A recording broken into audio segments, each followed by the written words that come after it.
The scenic summertime beauty of Reno, Tahoe. The softball excellence of the Triple Crown USA Nationals.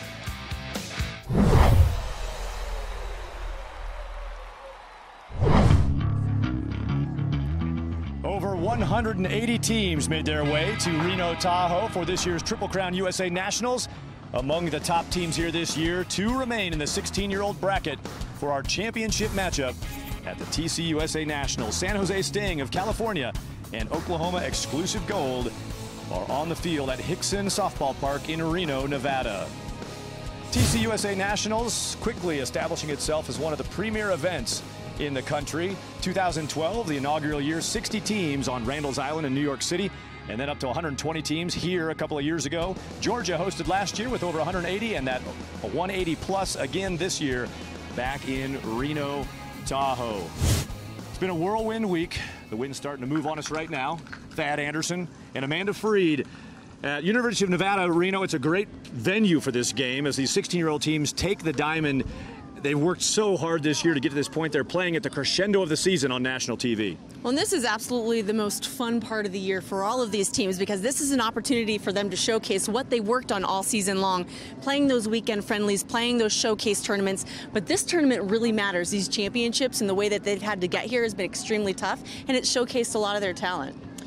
Well, the 2 teams who've made it here, one from California, one from Oklahoma, a coin flip determined who was going to be visitor, and that visiting team is the California team in this championship matchup. Well, and the San Jose Sting has had a tough road to get here. Their most recent victory against Texas Glory was their toughest, but right now the team really has everything firing from their pitching to their offense to their defense, so they're really looking to make a really good showing tonight here. Great energy from both of these teams. When we met with them earlier today, they're both excited to be in this game. The Sting, the visitors, the home team, they're from Oklahoma.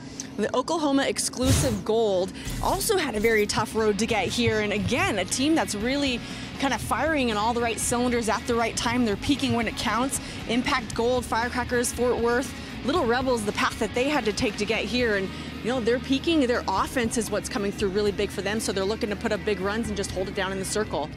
Some of the faces of the future of fast pitch softball featured next. Starting lineups, first pitch coming up from the TCS USA Nationals in Nevada.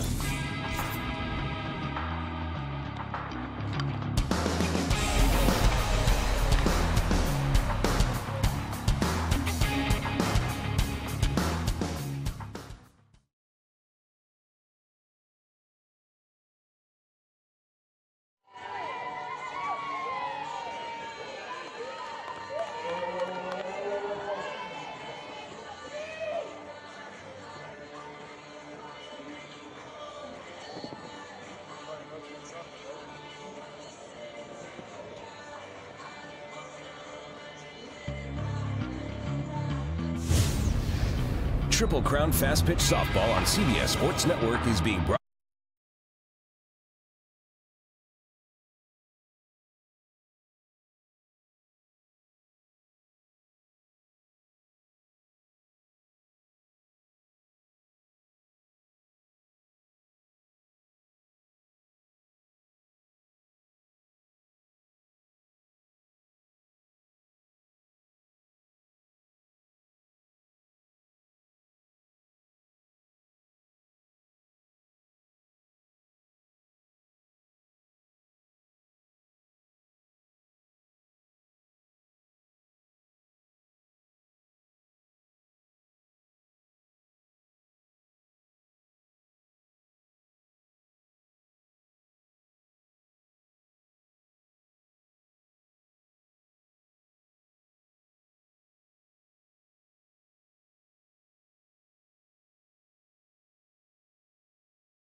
Triple Crown Fast Pitch Softball on CBS Sports Network is being brought to you by Gatorade. Win from within. By Softball Magazine, America's source for softball news. SoftballMag.com.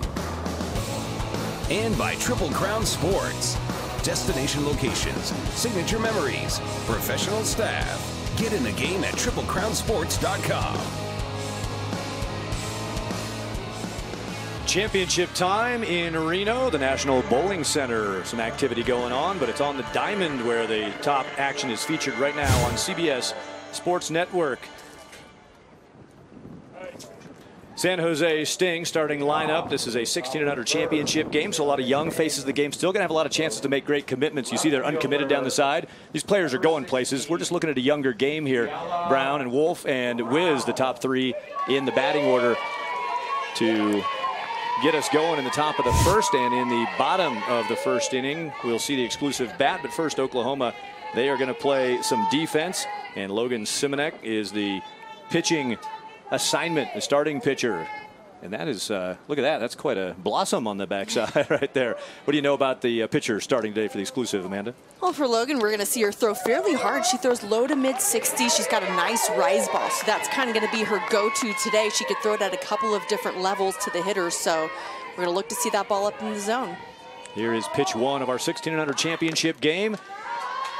Shortening up and walking through ball one. Sting to the bats. It's Keala Brown. Keala Brown has a 1-0 count. And now a 1-1 count.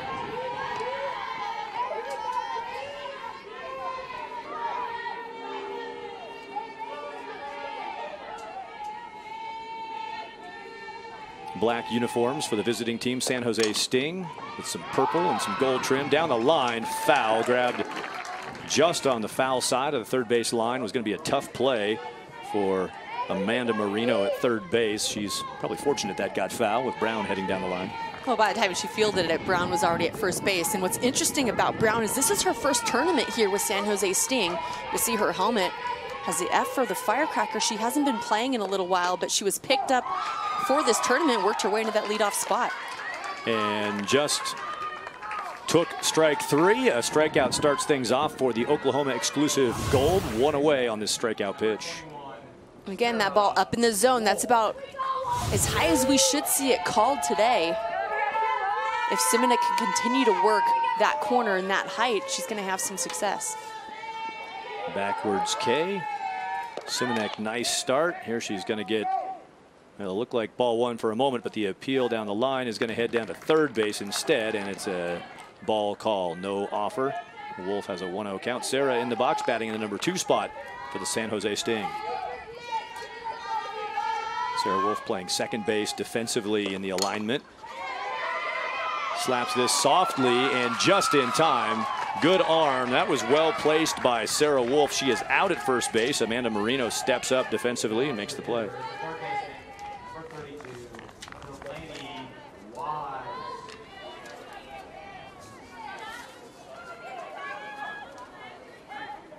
Amanda Marino, a couple of balls put in her direction already. There you saw on deck Lindsey Wall Jasper, number 25, hoping to bat in the top of the first. She will need her teammate Delaney Wiz to reach. Delaney playing third base defensively. Soccer, volleyball, among other things she spends her time on. But right now playing in this championship game. Fast pitch softball, the Triple Crown USA Nationals tournament. Gigantic gathering of talent, and congratulations to the Oklahoma exclusive Gold and to the San Jose Sting. The final two teams standing at the top of the heap here in the 1600 bracket. Good start for the exclusive with those quick 2 outs. Dangerous top of the order for the Sting. Nobody on base. Ball jam and down the line. Not going to beat that. Over at third base, busy. Amanda Marino knocked it down, picked it up, and quickly out of the top of the first. Nothing, and the exclusive, they'll have a chance to hit the scoreboard first, bottom of 1.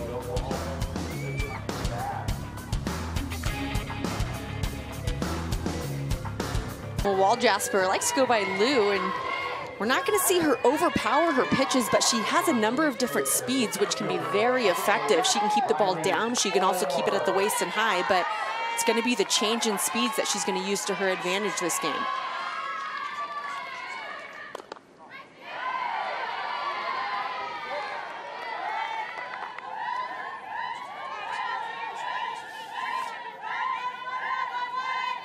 1-ball count. Riley Uher has the left side of the box occupied right now. Riley says her favorite fast pitch player, that's her teammate, Logan Simonek. In fact, several of the exclusive players listed Logan Simonek, their own teammate, as their favorite. They were having a little fun, laughing and respecting each other before this game. Good top of the first. If you're the Oklahoma exclusive Gold, they get 3 batters up, 3 batters out. Now they're hitting. Both teams played 1-run games in the semifinals. Here comes the 2-1 from Wall Jasper, and that is out of the zone. Bounces off the glove of Julia Lucas, the catcher. And Wall Jasper, a name maybe some recognize in the softball world. This is the younger sister of the LSU pitcher, Allie Wall Jasper, who's here today, cheering on her younger sister.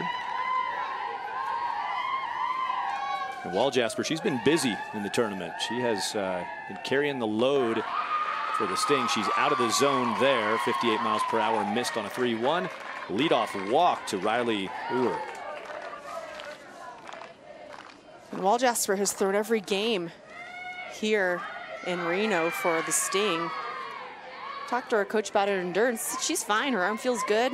She knows her role, but they're going to ride her as long as possible.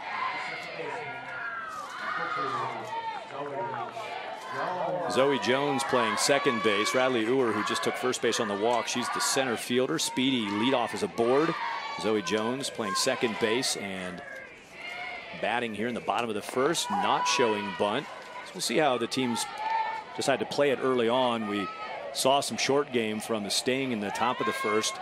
See if the exclusive is looking to come out and bash things around. Get that first run. What's the strategy in this championship game? Runner not going and bunt not showing. 1-1 count after that strike pitch.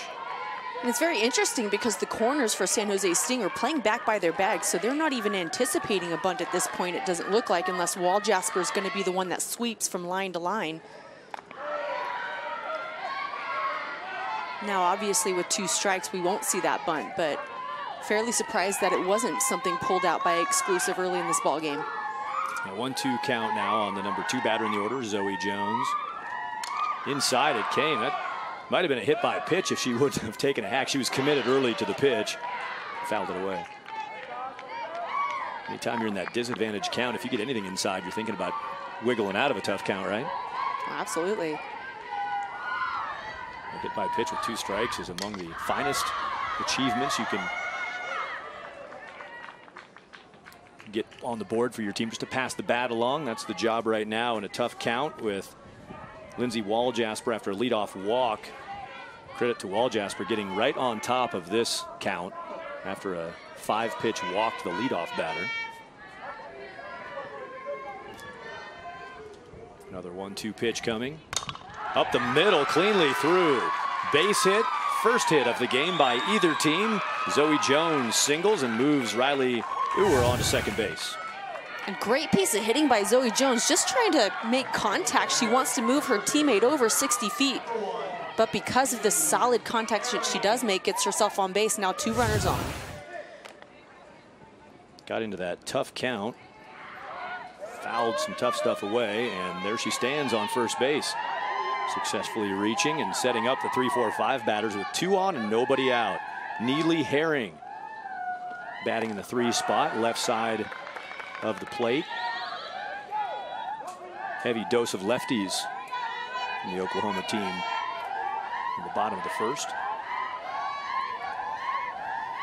2 out of their first 3 on the left side box. Swing through, 56 miles per hour and a 1-1 count of Wall Jasper, the pitcher. Coaches said it's not high speed, but she changes speeds well, spins it well. That's the key to her success.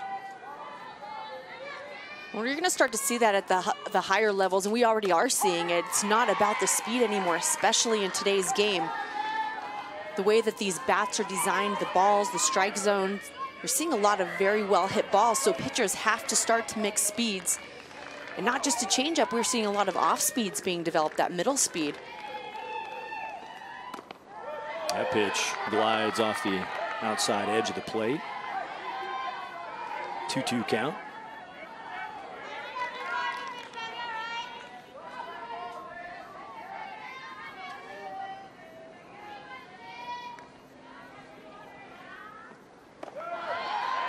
Good work behind the plate, sliding and keeping that ball corralled. Julia Lucas for the Sting, doing the work to set up a full count and keep that force on. Don't want that ball bouncing around with nobody out. Important force situation here. With Oklahoma exclusive threatening, fouled away, and Neely Herring will see another pitch on a full count.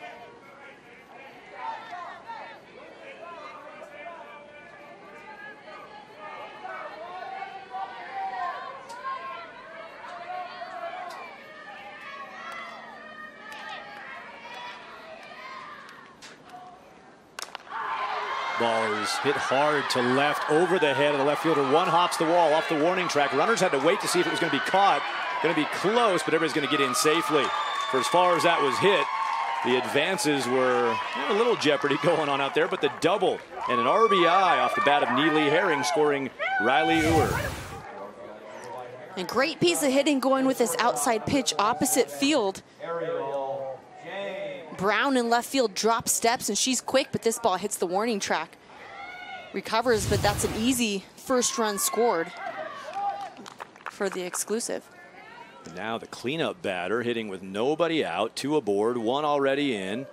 There's the double hitter, Neely Herring. Zoe Jones in front of her at third base, and it was Riley Uhr scoring. Here's Ariel James, the shortstop, batting number 4. The right side of the plate. And San Jose Sting in a little bit of trouble. Edit that. In a lot of trouble. This is more than a little bit of trouble in the bottom of 1. You got nobody out, couple on, 1 in. And this is the inning when you're on offense, you generally want to jump on your opponent in this first inning, get on him early. Get that momentum on your side, just like Oklahoma exclusive Gold is doing right now to Wall Jasper. Really making her work in the circle. She's going deep in counts, and they're laying off of a lot of that off-speed stuff that typically hitters fish at.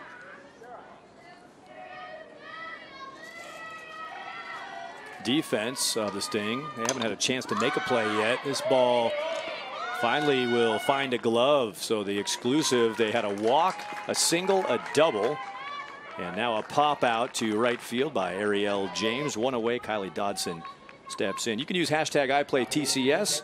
There's a buzz on social media about the Triple Crown USA Nationals. You can join that buzz, hashtag #IPlayTCS.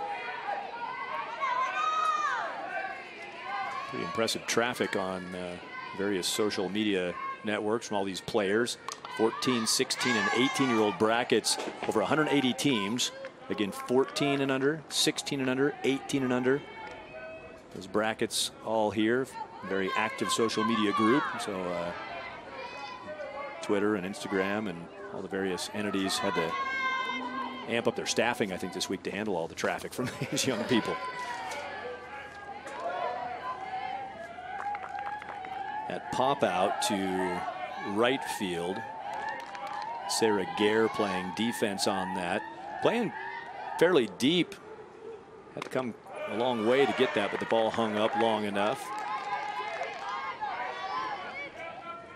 Kylie Dodson, the DP, she's batting the number 5 spot, looking at a 2-1 count with 2 teammates on in scoring position and 1 away. That ball is to the right side, and both defenders lay out, and the first base defense of Elizabeth Scoach is there. Nice catch by Scoach. She was backed by Sarah Wolf. Double dive, out number 2. You gotta love the effort by the infielders here for San Jose Sting. This ball looking for a hole. And Sarah Wolf thinking, I'm gonna catch this ball if it gets through. She's thinking it's gonna get through, but it's cut off by her teammate Scoats at first.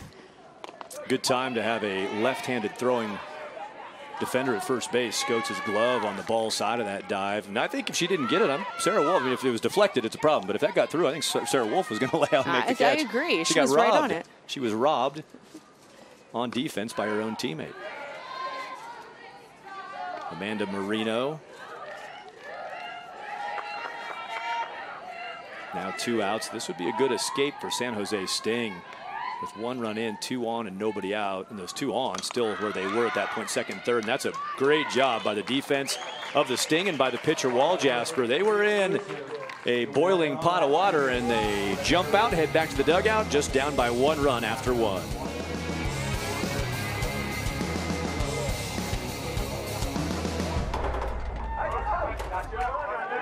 Good job. Here we go, ladies. Here we go.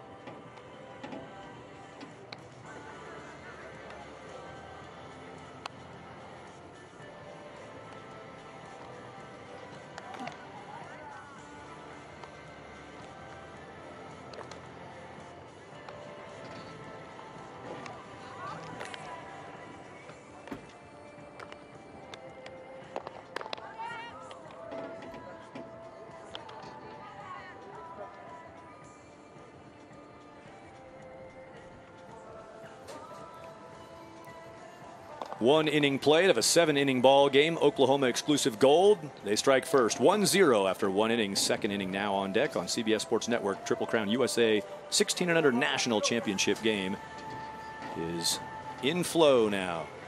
GH Pin Company, the official trading pin partner of Triple Crown Sports and a proud sponsor of the Triple Crown Sportsmanship Program, a family business that treats you like family. Visit ghpins.com. Thanks to GH Pins, Brooke Wall, and the whole group at GH for their partnership with Triple Crown Sports. Check them out at ghpins.com.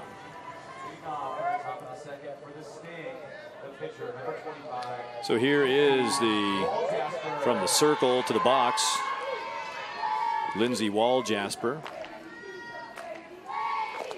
Pretty good work last inning. Didn't record a strikeout, but managed to find a way to get the ball off the barrels of the exclusive.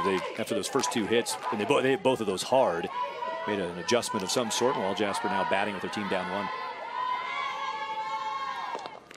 1. And she's on base, hit by pitch. So the first runner of the game for San Jose Sting is their number 4 batter, Lindsey Wall-Jasper, with nobody out. And Ray Young, the center fielder, now batting.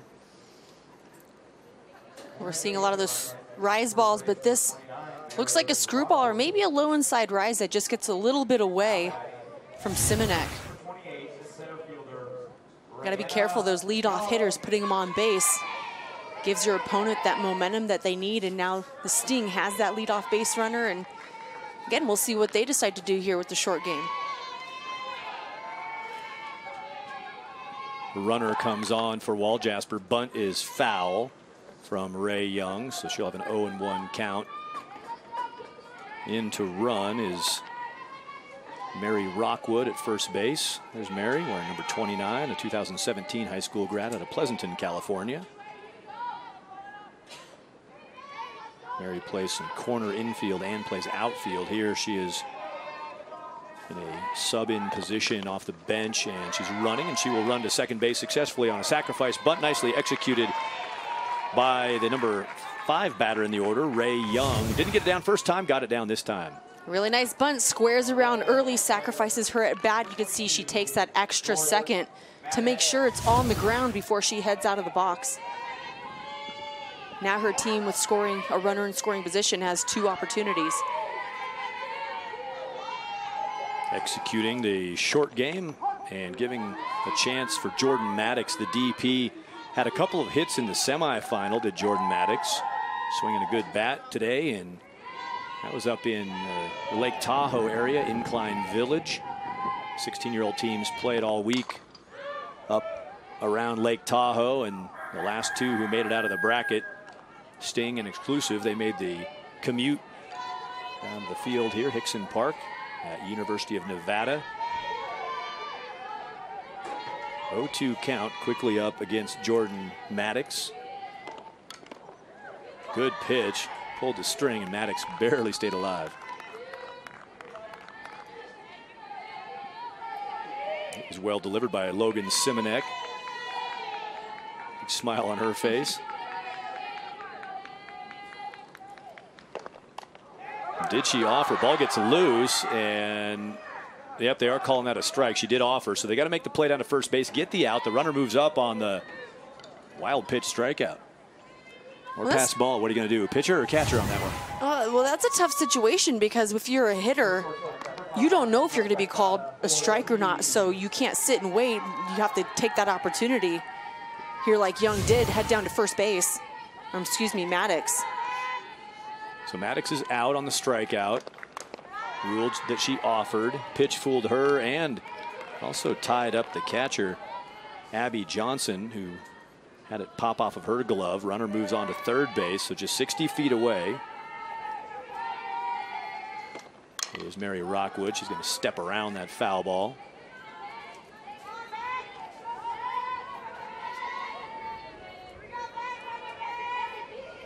Yeah, if you were trying to sell the fact that you didn't swing, that you didn't offer, you don't want to take off running. You want to make it look like, yeah, nothing happened. But that was obviously an offer. There's a well-delivered strike on the outer edge, nicely located by Simonek. Another advantage count, or a disadvantage if you're that batter. Rebecca Ortiz, the shortstop, facing a 1-2, chance to tie it. Teammate at third base, 2 away.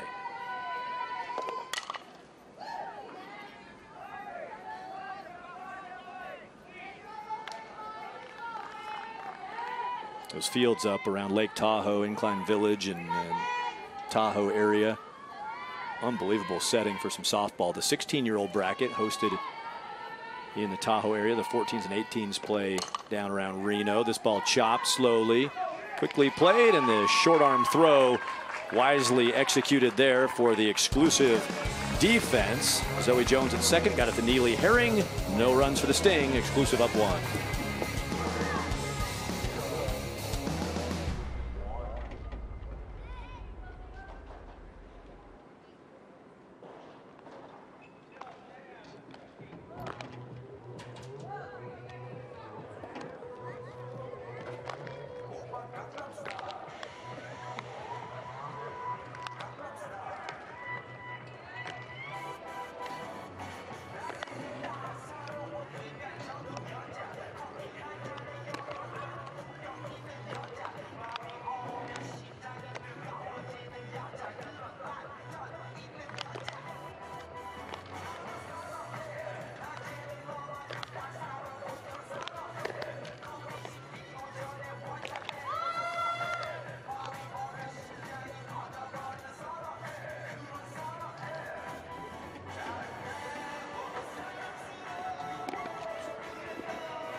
(1-0) bottom of the second. Oklahoma exclusive Gold leads it, and they will bat again here in the bottom of 2. 16-year-old championship of the TCUSA Nationals. In the first inning, Riley Uhr walked, was aboard, and a single by Zoe Jones put runners on first and second. And this long ball from Neely Herring, the number 3 batter, playing first base and swinging a big stick in the first inning. Herring, the double RBI, the only run scored to this point in our 1600 championship game at the Triple Crown USA Nationals. And another chance to tack on. Scored 1 in their first try, and the exclusive going to go at it again with the bats. Lindsey Wall-Jasper back in the circle.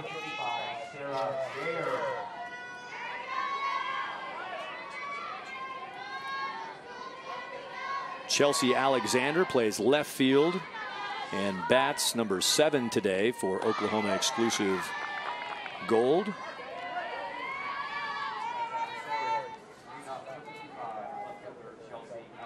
The full name of that team, you see exclusive softball on the shirt, Oklahoma exclusive Gold 16U Hughes. And that Hughes refers to Don Hughes, 3 teams in the organization. Don Hughes, the architect of the whole deal.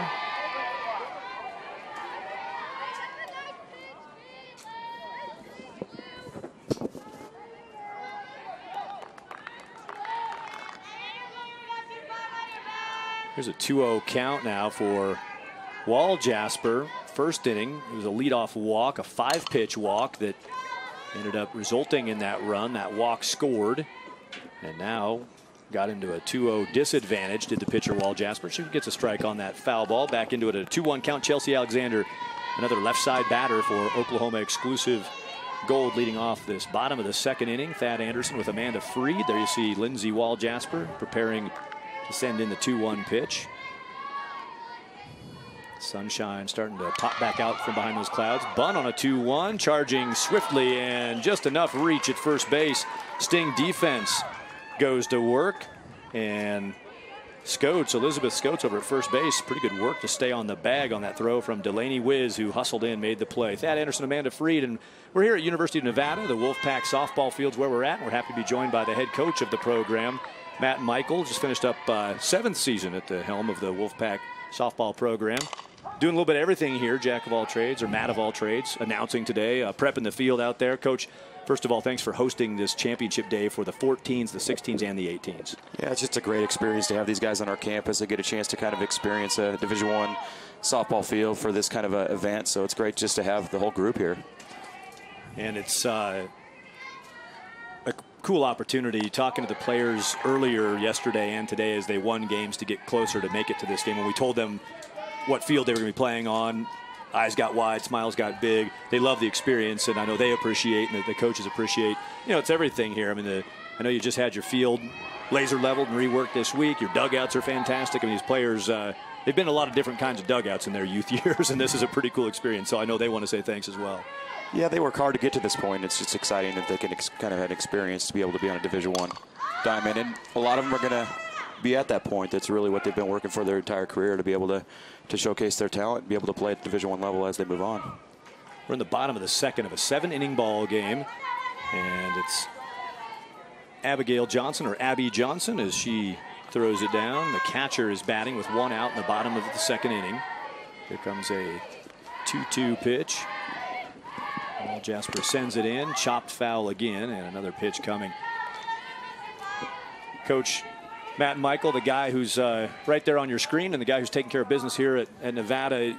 I know, and I want to do this in a way that's a respectful and appreciative way. I know you just went through a tough sequence in your program with the loss of a former player, and I looked through and read through some of that information. I commend you on the way that everybody's really helped the process for the King family. Jamie King, a phenomenal young person, and I know you might want to say something about Jamie and her family while we're here today. Certainly. I mean, it was just a tremendous opportunity to be affected by somebody that was that special. You know, somebody that was in our program, somebody that kind of was just so down to earth and such a hardworking person, and somebody that battled and just kind of touched everybody that she came in contact with along the way. Certainly a sad moment for our program, so a sad moment for the King family, sad moment for University of Nevada, but you know, great to have her in our lives while we had her.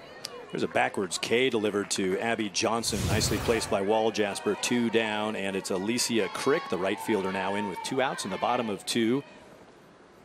There is strike 1 to Crick. We're talking about Jamie King, who played for the Wolfpack. She had 3 different bouts really with cancer and fought it bravely. I know there was a new award introduced by the athletic department, the Jamie King Inspiration Award. She won the very first award a couple of months ago, presented at the Wolfie Awards ceremony.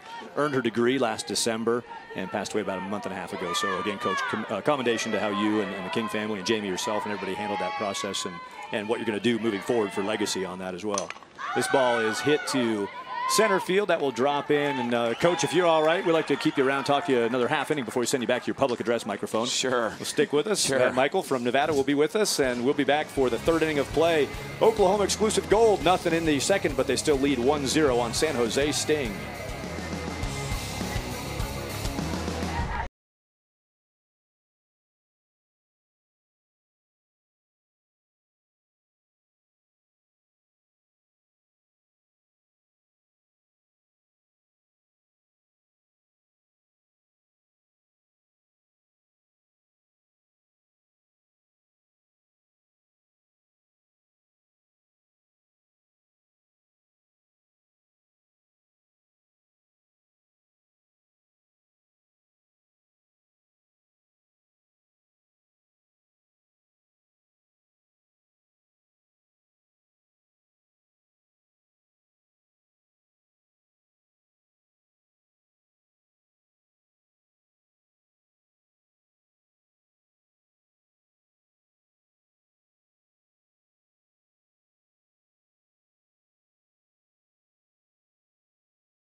Simonek.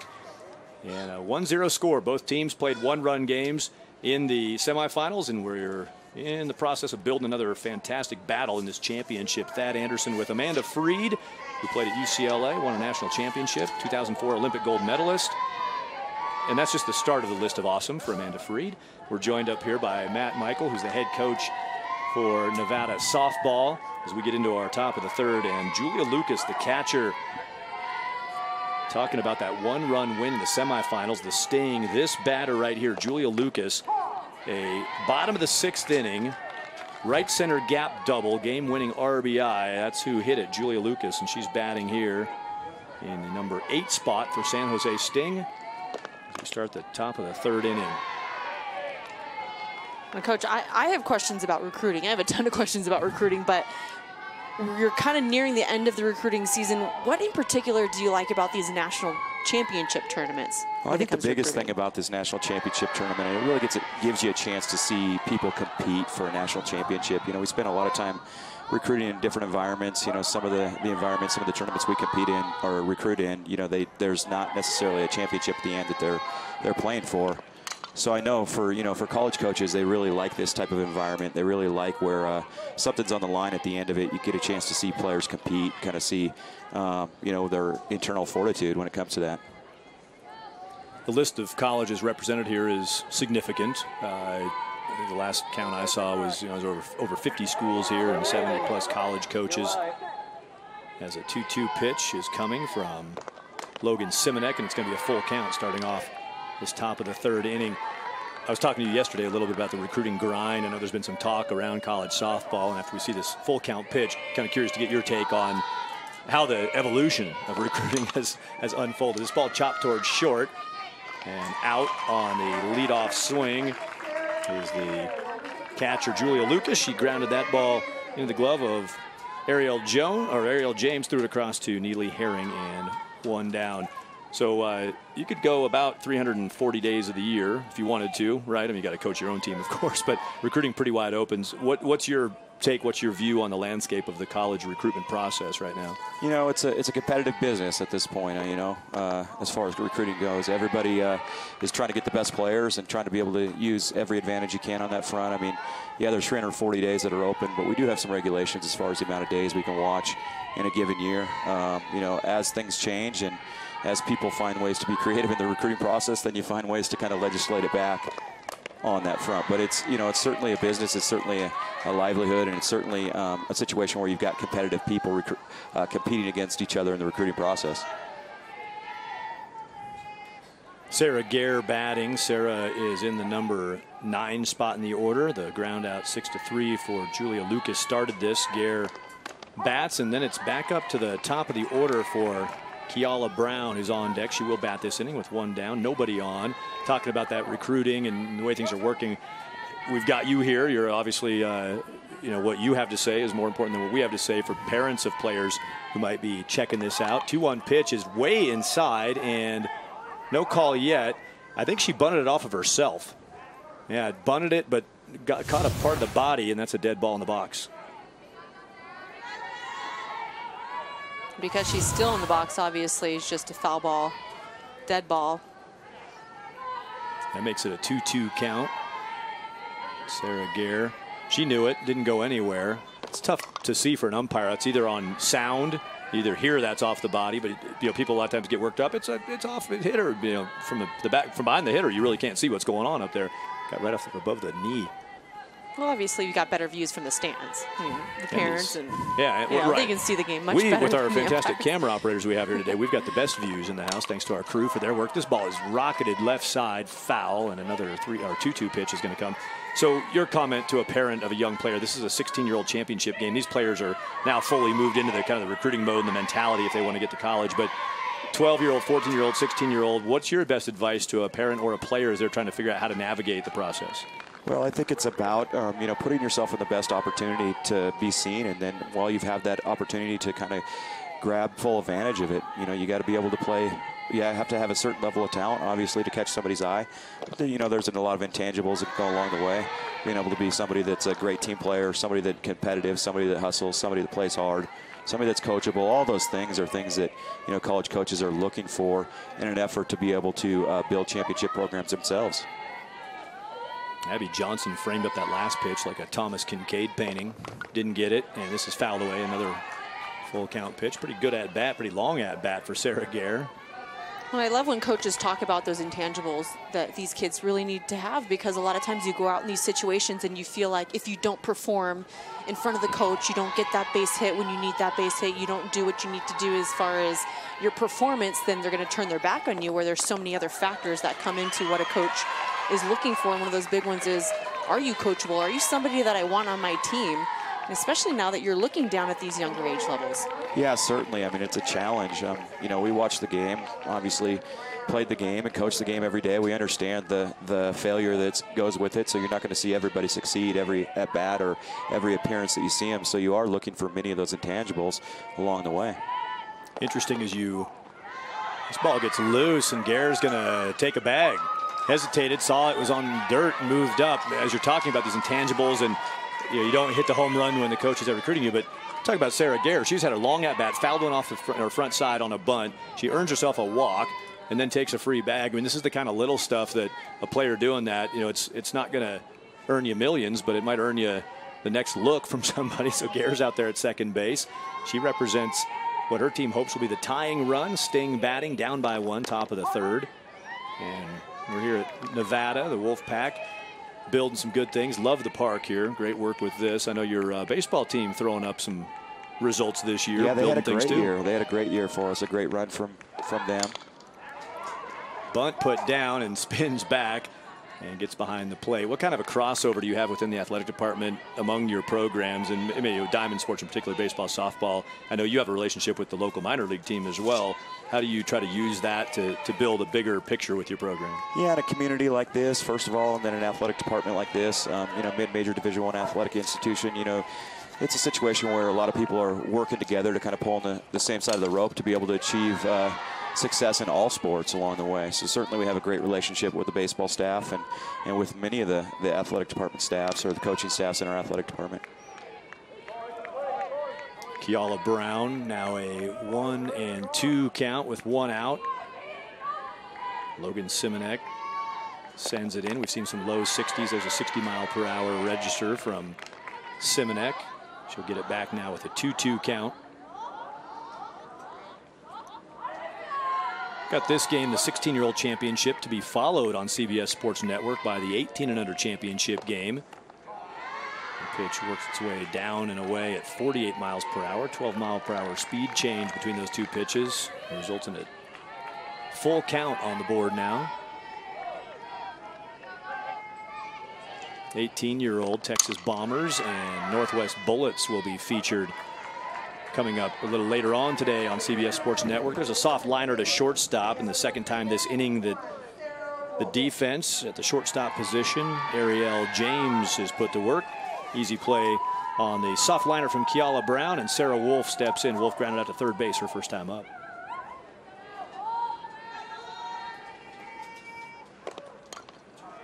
Fouled off on the first pitch, and going to give you a last shot, Coach. We've grilled you. We've hung the naked light bulb over your head and interrogated you. Anything else you want to throw in before we let you get back to your public address announcing job here at this game?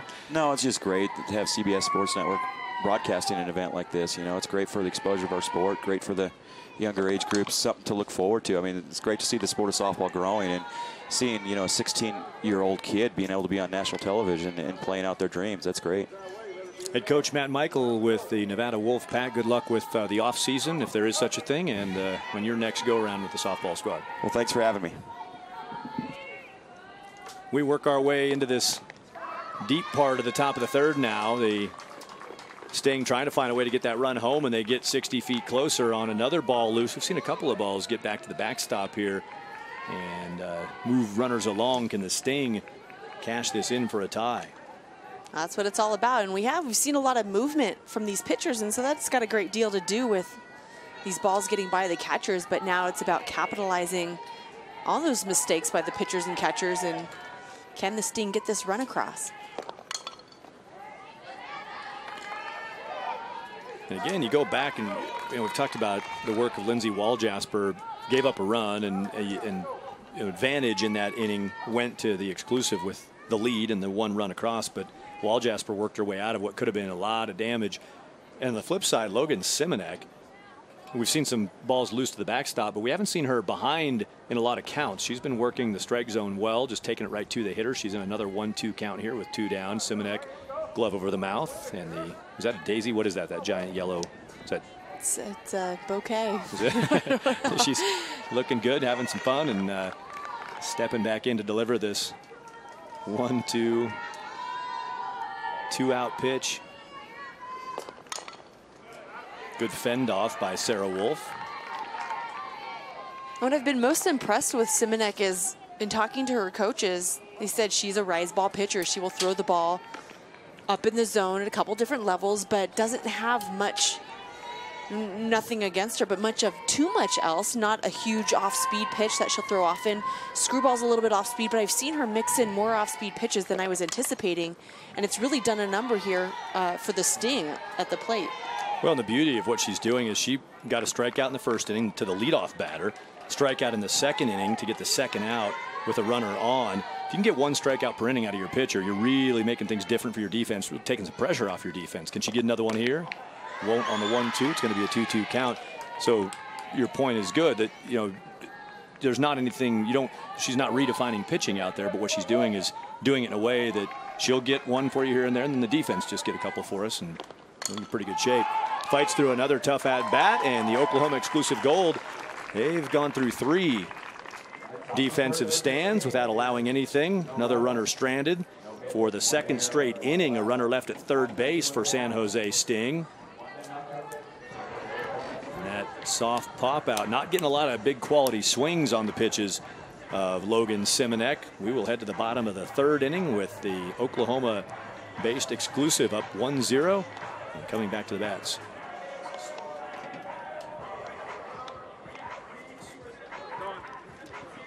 During this switch over, we're planning to stick around at the ballpark here in Reno and going to try to get a chance to check in with the Sting head coach, Bob Perales. We'll try to get you some words from the Sting dugout there on the first base side, San Jose Sting, and Coach Bob Perales now checking in with us. Coach, first of all, congratulations on reaching the 1600 championship game. Great work so far this week. Thank you. Thank you very much. Looking at a 1-0 ball game right now, what are your observations on the early going of this championship? It's still early. We've got to make some adjustments. I think we've got to start attacking the ball more. I think we're letting too many first pitch strikes go by, and we got to just start driving in. We just got to start executing when runners in a scoring position. Well, it's been a long season, Coach, and you're now here in these national championship kind of season. What are you most proud of this team up to this point in the year? Well, if you looked at this team in fall, it isn't the same team that we have today. I'm very proud of them. We pushed them hard. We definitely taught them a lot, and they responded well. So I'm very proud of where they're at right now. Coach, thank you for the time. Good luck with the rest of this one. Thank you. It's Coach Bob Perales, San Jose Sting dugout. Head coach Bob Perales, joined by Troy Waljasper and Shanae Jones, the assistant coaches for San Jose Sting. They're playing defense now in the bottom of the 3rd inning, trailing by a run. And interesting for the exclusive from Oklahoma, one of the coaches across the diamond for the San Jose Sting, Shanae Jones, she played at Oklahoma. She's from San Jose, now coaching with the San Jose Sting, but played her college ball for the Sooners. And that ball is bobbled and dropped. It was in the glove and then bounced around and popped out of the glove of Kiala Brown, on base on the error to start off this bottom of the 3rd. Riley Uhr. Kiala Brown had this ball all the way. Good pulse on it. Just squeezes a little bit too much too early. The ball bounces out, and just a break that exclusive Gold might need in this inning. Now one hit hard, and that's over the head of Kiala Brown to the fence. Around second and into third base is the lead runner, Uhr, and behind her, Zoe Jones. Second hit of the day. And early in the count, Jones jumps on this pitch about waist high, right down the middle, drives it into left field all the way to the fence. Runners are held at 3rd and 2nd base. good decision not to send the runner with nobody out. Now you've got a couple of opportunities for some sacrifice flies, some RBIs at the plate. Tomorrow at 6 Eastern, join us for arena football action. The Orlando Predators look to continue their push for a South Division crown. They face the Cleveland Gladiators, only on CBS Sports Network, the 24-hour home of CBS Sports. Orlando, Cleveland, tomorrow 6 o'clock. Arena football action on CBS Sports Network.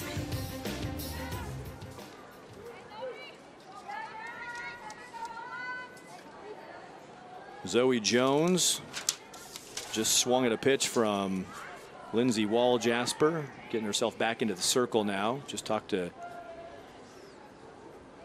Coach Bob Perales, and he's out there talking things over with the umpiring crew.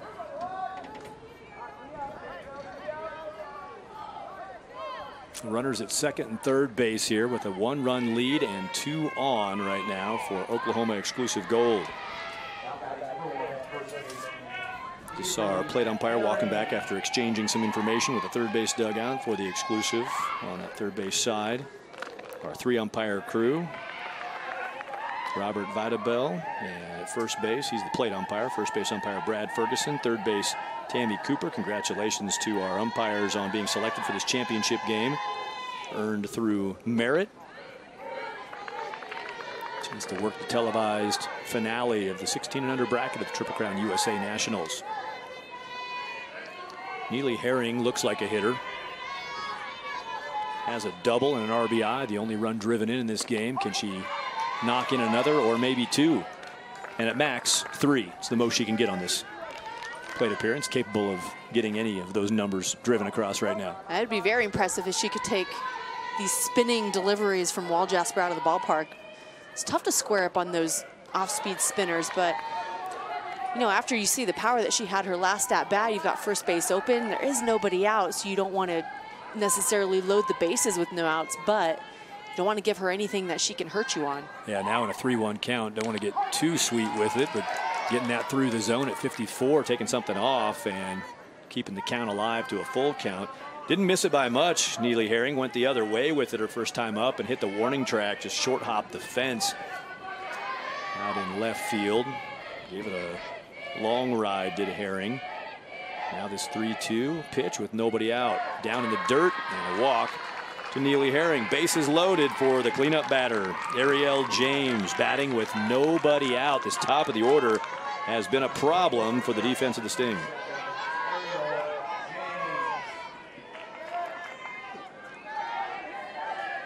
The 1-2-3 batters reached in the first inning. The 1-2-3 batters starting the third inning, and they're all aboard again. As the error in left field to start it. That's how Riley Uhr got aboard. Double from Zoe Jones, walk to Neely Herring. Ariel James popped out to right field in her first inning at bat.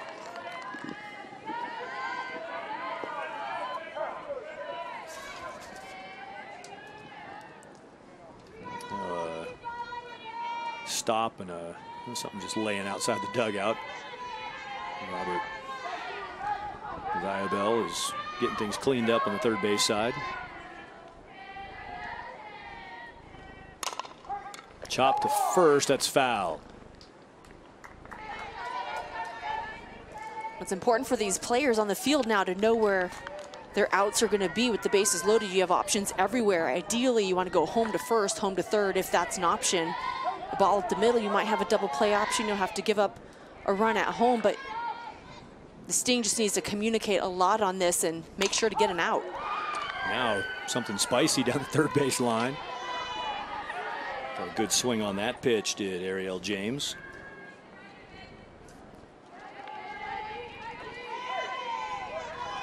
.200 down the lines, 220 to center at Hickson Park.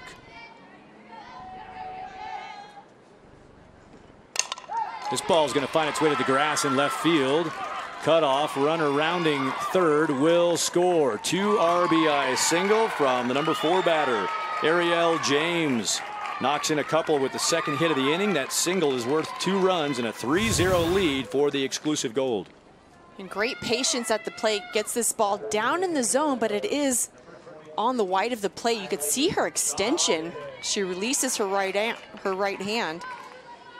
Nice drive into left field.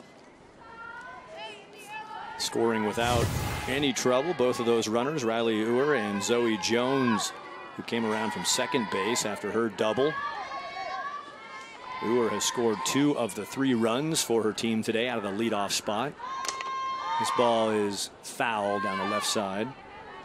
Kylie Dodson, the DP, has an 0-1 count. That line out was to first base in the first inning. Went the other way with that line out. Starts this at bat with a well-hit foul ball on the third base line. Now a bunt straight back to the pitcher. Wall Jasper plays it. Rotating over from second base is Sarah Wolf. Out recorded. Runners moved along.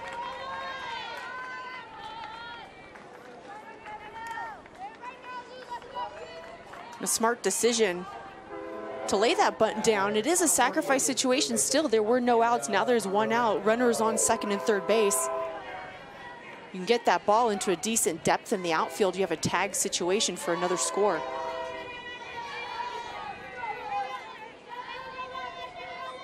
Amanda Marino popped out to shortstop to end the first inning with runners at second and third base. In that situation, she's back up with the same decorations on the bags. This time just 1 out.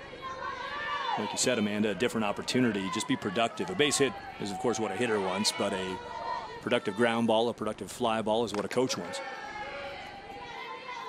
Yeah, and this is another one of those situations where you talk to the college coaches and they look for that same thing. You got a runner on third base in scoring position. It's not about getting that line drive base hit. It's about having a productive at bat. A small ground ball to the second baseman who could score a speedy runner on third base is a very productive out. Toward third, bobbled and safe. The runner can't move up. The look back from Delaney Wish did a good job of keeping the runner where she was, but while doing that, bobbled the ball. Error, and the second error of the inning. Bases are reloaded for exclusive.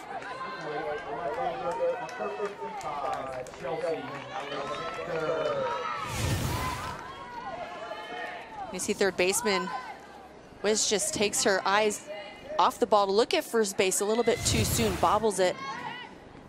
And that's a big missed opportunity for Sting on defense to have that second out. Now bases are loaded still with 1 out.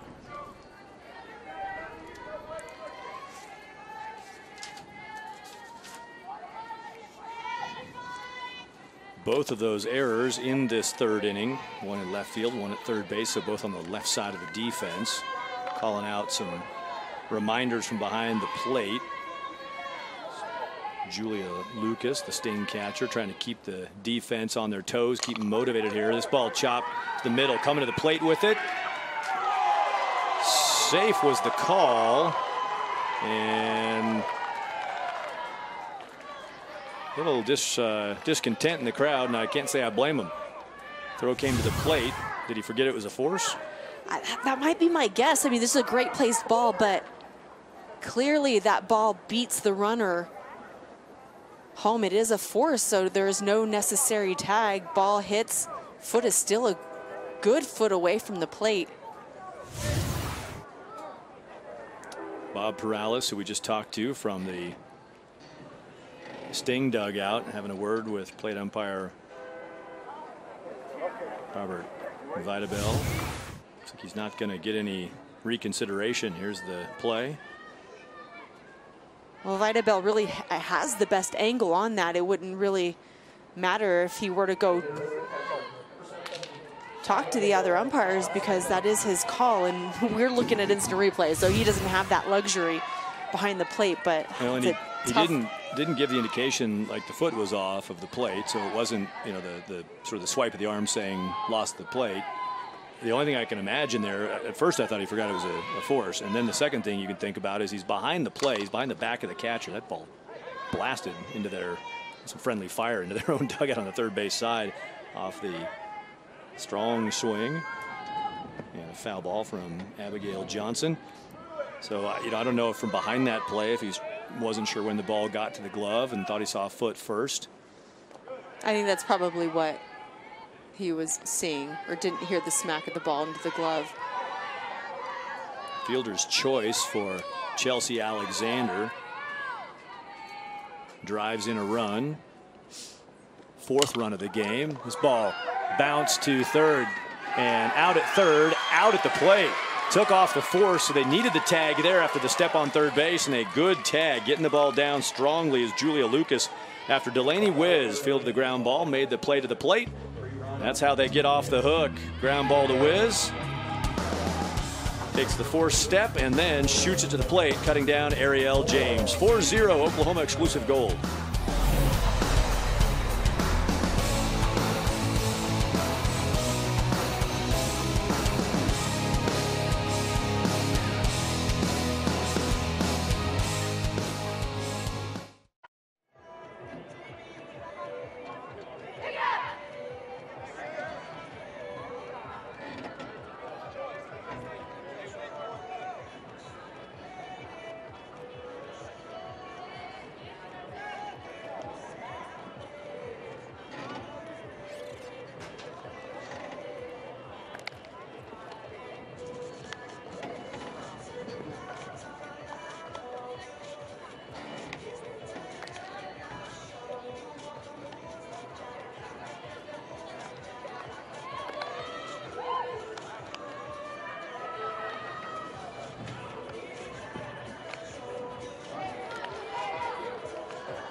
Fresh paint on the scoreboard for Oklahoma exclusive gold. They get 3 runs in the 3rd inning. It's 4-0 now.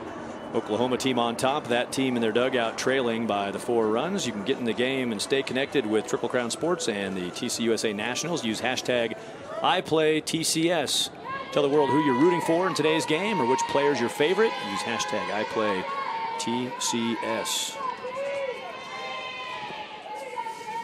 7-inning ball game. Run rules are in effect if they would come into play. So it's an 8 runs after 5 rule. And the Oklahoma exclusive gold 16U Hughes team, they are halfway there through 3 innings. They're up 4-0. If they could double that number over the next 3, they could end it a little early. It's a 7-inning scheduled ball game in this championship. Thad Anderson with Amanda Freed. Triple Crown USA Nationals. 180 plus teams converged on the Reno Tahoe area. Started back on Monday. They arrived in town Tuesday. They started playing games. It's Friday now, and they're down to the end of the run. These 2 teams are looking for supremacy in 2015. And there's a hit by pitch to start the top of the 4th. Delaney Wiz, the 3rd base defender for the Sting. She will start it off the right way by getting on base, albeit with a little sting on the leg. Wiz on base with a hit by pitch. And this tournament is just so well run and so well organized to be able to get that many teams down to 2 in this national championship game in a matter of days. So many coaches we've talked about have commented and complimented on how well this tournament is run and how much fun their teams have had out here. Yeah, and most of the teams get, it's anywhere from 8 to 10 or 11 games in that stretch, playing Tuesday, Wednesday, Thursday, Friday. It's a 4-day run, and they're playing on average a couple games a day. It's a lot of ball. This ball is hit well to right field.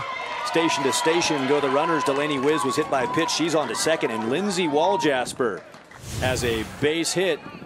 First and second, nobody out. And what a nice swing. Waljasper on the outside corner goes with the pitch. You could see she just squares her barrel up right on that outside corner, drives it into right field. second baseman Zoe Jones vacated towards first base, looking like it was almost a pick situation from the catcher, but even had she stayed in her position, that ball still would have lined into right. First hit of the championship game for San Jose Sting. Will that wake up the bats? Credit the pitching performance to this point of Logan Simonek, who is still in the circle, working her 4th inning in this start for Oklahoma exclusive gold. Gets a strike, dialed to a 0-ball 2-strike count now. That hit by Wall Jasper, the first for her team. Lindsay, who's pitching for her team, was hit by a pitch back in the second. This is the second inning out of 4 so far that it's been a leadoff hit by pitch from Simonek. She hit Wall Jasper in the second. She hit Wiz to start this inning. Will she pay the price this time? Gives up another well-hit ball that's going to find the grass. Station to station, the theme. A hit by pitch, a single, a single. So after no hits through the first 10 who came to the plate, back-to-back hits, this one from Ray Young. And this looked like an off-speed pitch. It was chest high, and that's what allowed Young to stay back, get her hands extended, and drive it into left field. And up to this point, those hit by pitches and those walks really haven't mattered because Sting hasn't come through with the base hits. But now that they are, they've got these bases loaded with nobody out, and their first real opportunity to make an impact in this game. Correct myself. It was 12 plate appearances and no hits, and now 2 in a row, back-to-back hits. Talking about the layout of this Triple Crown USA Nationals event. Monday, teams rolled into the Reno Tahoe area. Tuesday, a couple of pool play games. There you see the what is it, the biggest little city in the world, some downtown Reno behind your information on your screen. A couple of games Tuesday, Wednesday into double elimination. They had that meeting at Circus on Tuesday night. That's where a lot of us are staying. Seating is based on the U.S. Club rankings. You can find that online. More about the U.S. Club rankings. We'll talk more about that today. Thursday, a couple more games in double elim that fed back to a single elim. And now finishing brackets on Friday. Finally Saturday is when the teams will head back home. A few of them probably snuck out of town today, but for the most part, teams will be making their way back out of Reno on Saturday and heading back to wherever they hail from or on to the next tournament stop. Good things brewing here. Jordan Maddox, the DP, she struck out her first time up, did Maddox. Mentioned last time she was up, had a couple of hits in the semifinal, played up in Incline Village, up at Lake Tahoe. This ball is chopped foul off of herself. That ball bounced off of Maddox before it got out into play. Foul ball back to the plate and a 1-2 count. See that Nevada logo there right on the side of the dugout, the Wolf Pack logo. I love that thing. It's fierce looking. It's intimidating. Look at those teeth. 1-2 count. Inside pitch is going to get foul, just barely down by the third base bag. Runners everywhere for San Jose Sting. Nobody out. This is what Oklahoma exclusive did in the last half inning in the bottom of the third. They put their first 3 aboard and scored all 3 of them to make it 4-0. Now returning the favor, San Jose Sting. Heavy traffic for the first time in this game. They had a runner, didn't have anybody on in the first inning. Had 1 aboard in the second inning on that hit by pitch to Wall Jasper, and she moved around to third. It was Mary Rockwood running for Wall Jasper and moved around to third base. In the third inning, runner got to third base. That was Sarah Gare after a walk.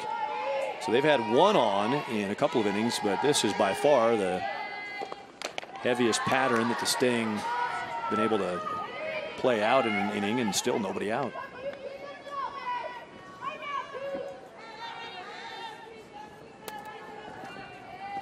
I know Simonek's looking for something that her team can handle and possibly get a double play on. Easiest situation would be to get Maddox to ground hard out to a corner like we saw last inning, that 3 to home double play. And as a hitter, you're trying to counter that. You're trying to get the ball somewhere up the middle. See if you can get your runner to score from third. Swing and a big strikeout pitch. We were talking before about Logan Simonek and her ability to get the strikeout. Got one when she needed it. And it's with that rise ball. It's so deadly when they can get those hitters to swing at it. It rises up in the zone, and you could see how tempting it is to think you could hit that ball so hard, but by the time you commit to your swing and then that ball moves, it's hard to adjust mid-swing. Rebecca Ortiz now in, takes ball 1. That big swing, and one of those big swings, and we're tied. The tying run is at the plate in a 4-0 ball game.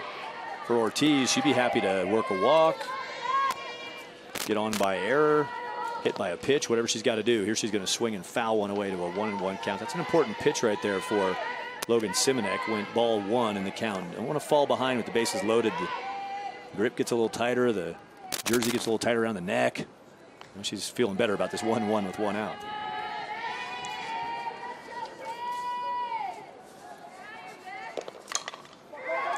Popped right side. Runner drifted off at second, and nothing for San Jose Sting. Pop out, double off. Oklahoma exclusive gold after allowing the first 3 aboard in the top of the 4th. 3 on, nobody out. A strikeout and a pop-up double play.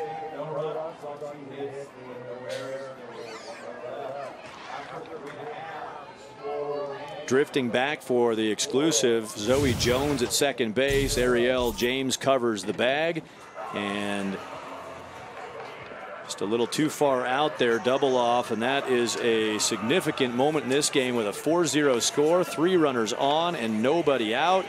And I'm going to go ahead and venture to say happiest person in the park is joining us right now. Damon Cochran. Coach, you're up 4-0 as we get into the bottom of the 4th. How are you feeling about the flow of the game so far? I'm feeling pretty good right now, but we need more runs. We need more runs on the board right here. That 4-0 lead playing 7 innings, it ain't good enough in this type of game. Well, you had talked earlier about how your sticks were coming through, and they have so far, and you've gotten your pitching also by Simonek. Talk a little bit about her performance. How do you feel about it so far? Oh, she's been doing very good this week. You know, as long as she stays healthy and strong, she's going to carry us a long way here. I mean, she's hitting her spots great, you know, a couple bad ones here, but as long as she's keep doing what she's doing and our sticks are rolling, I got a good feeling that we're going to come out here with a victory. Damon Cochran, the head coach of Oklahoma exclusive 16 Gold Hughes. You've been here all week in the Reno Tahoe area. What's your experience been like here at the TCUSA Nationals? What have you done, and what will the players remember about this trip? I think the one thing they remember about this trip is how early in the season we struggled a little bit. You know, our bats wasn't rolling, but like we tell them, hey, we don't want to peak early. We don't want to peak early. We got a lot of ball time left, a lot of games. You know, we missing a couple of injuries that we have that kids have helped us get this way, and I appreciate what they've done to us. As long as we keep doing what we're doing, we're going to be great. And the week that we've had up here is the experience that we can't get by because, hey, some of these kids are juniors and getting ready to be seniors next year. This will be their last year playing in the 16s opportunity, and, you know, they're going up to the 18, so I want them to finish out on top. Coach Damon Cochran, you are off to a great first half of this game. Good luck with the second half of it. Thank you, sir. Thank you. Coach Cochran, he is supported by Barry Herring and Kevin Jones, and this is how they got off the hook. Yeah, and this is a big play here for Oklahoma exclusive gold. You can see the drop step there. But all runners caught off base. Nobody's looking to tag. Everybody wants to get off that base, wants to score. Third base runner was also way off the base. She was thinking that ball was going to drop. Although that double play was made at second base, there was an opportunity at a couple of different bases. Bases loaded with nobody out for the San Jose Sting. Their best chance by far of this game, and they still face a 4-0 deficit. It's not over, but that is a lot of wind out of the sails after their first couple of hits of the game. Also in that inning, Walljasper and Young with singles. The first 2 to get base hits. Took them till the 4th inning. This nubber could be tough. Nicely approached and cleanly played by Delaney Wiz. It's, you know, that kind of ball off the bat as a coach, you really hate to see a runner get on base on that, but that's a 50-50 when it's spinning like that off the bat. There are a lot of times I wish I could do that on purpose because you catch all the runners off base or off guard with your big swing, and then that ball barely comes off the bat, and everyone tries to recover. For the 3rd time in just the 4th inning now, back to the top of the order. Here's a look at that nubber. And a big swing, you can see how close to the end of the bat that is. So as a fielder, yeah, you have to rush, but you also can't rush too much, but you have to make sure you secure that ball and don't allow it to spin out of your glove. Ball lifted to left field and easily played in left for the Sting by Keala Brown, she makes the catch in left and resets herself with 2 outs. I guess if there's anything that you would hope for after the deflating last half inning would be a quick 3 up, 3 down. Let's go right back and hit and reestablish what we're doing. A base running mistake ended it, but it's a strikeout and a pop out that put him in that position to end it with nobody scoring after bases loaded and nobody out. So for the Sting, this would be a big deal for them if they can get Zoe Jones right here. She's got a couple of hits in this game, single, double, and a run scored. She's been awesome in that number 2 spot. So it'd be an accomplishment to get her out individually and also to get right back to the dugout and play offense again. Yeah, I agree. I think that this is going to be Sting's best opportunity. We saw a lot of huge strides from the beginning of the game to this last inning for Sting offensively. So now it's important, get these 3 outs, get back in the dugout and continue with what they started. 47 miles per hour ends up down and in for a 3-ball count. Neely Herring, who has a double and a walk. She's on deck, the left-handed number 3 batter in the order. Won't be stepping in quite yet. That pitch found the outer edge. 3-1 count now to Zoe Jones.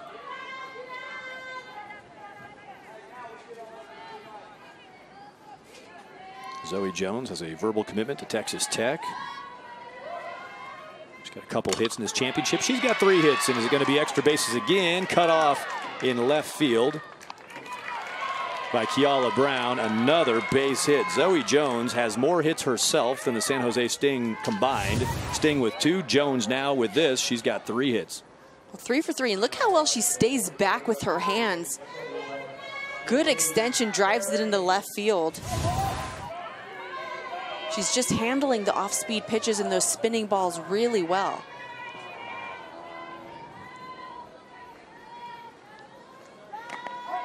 Going to have to face the 3 batter, Neely Herring. Double, walk, a run scored for Herring.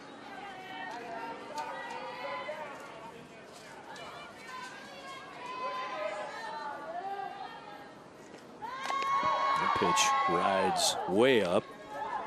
Nicely contained behind the plate by Julia Lucas.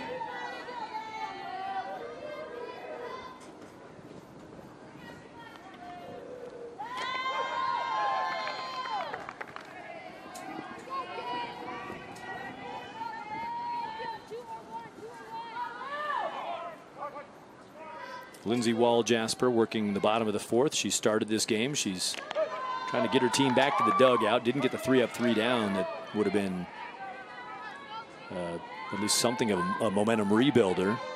She's got to get through the 3 batter. Ariel James is the 4 hitter who waits on deck. Neely Herring now looking at a 3-1 count, and she'll take ball 4. A single and a walk with 2 outs, and that sets things up. Already 2 RBI in this game. Last inning, Ariel James. She's going to hit with 2 on again.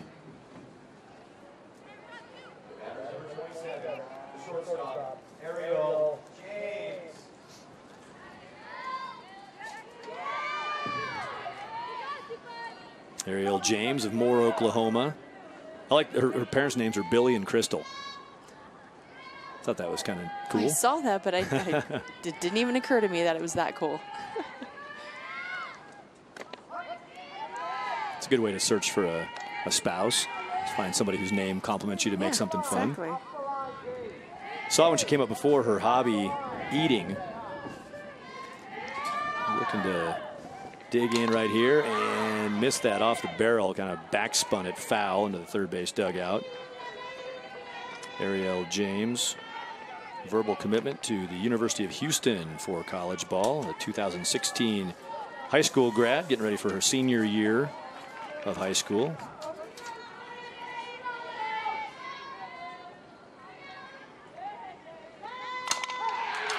Coming through with another base hit. Runner rounds 3rd, heads to the plate, and will score. 3rd RBI and 5 runs scored by the cleanup batter, Ariel James. Her 2nd hit, 3rd RBI in this championship game. After getting down 2 outs, Exclusive gets some base runners in there coming through with these clutch plays. Ariel James drives it into left field just deep enough to score her teammate Zoe Jones from second base.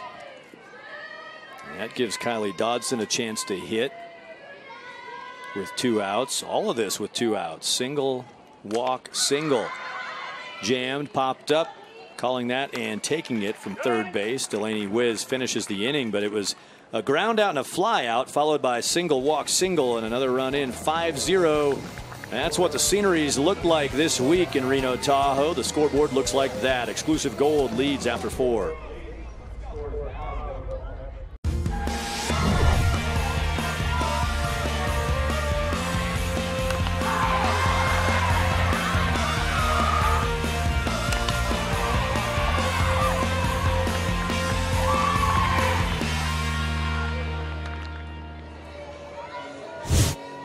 Ariel James just did it again. A single drove in another run, 3 RBI and a couple of hits for the cleanup batter James.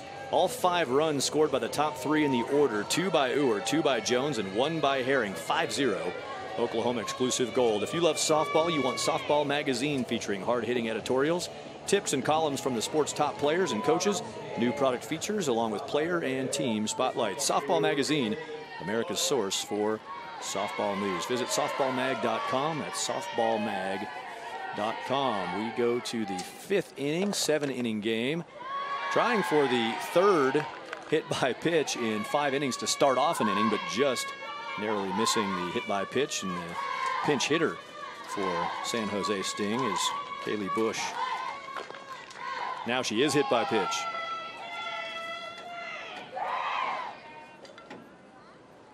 Kaylee Bush batting in the place of Julia Lucas, the catcher. That's the number 8 spot in the order.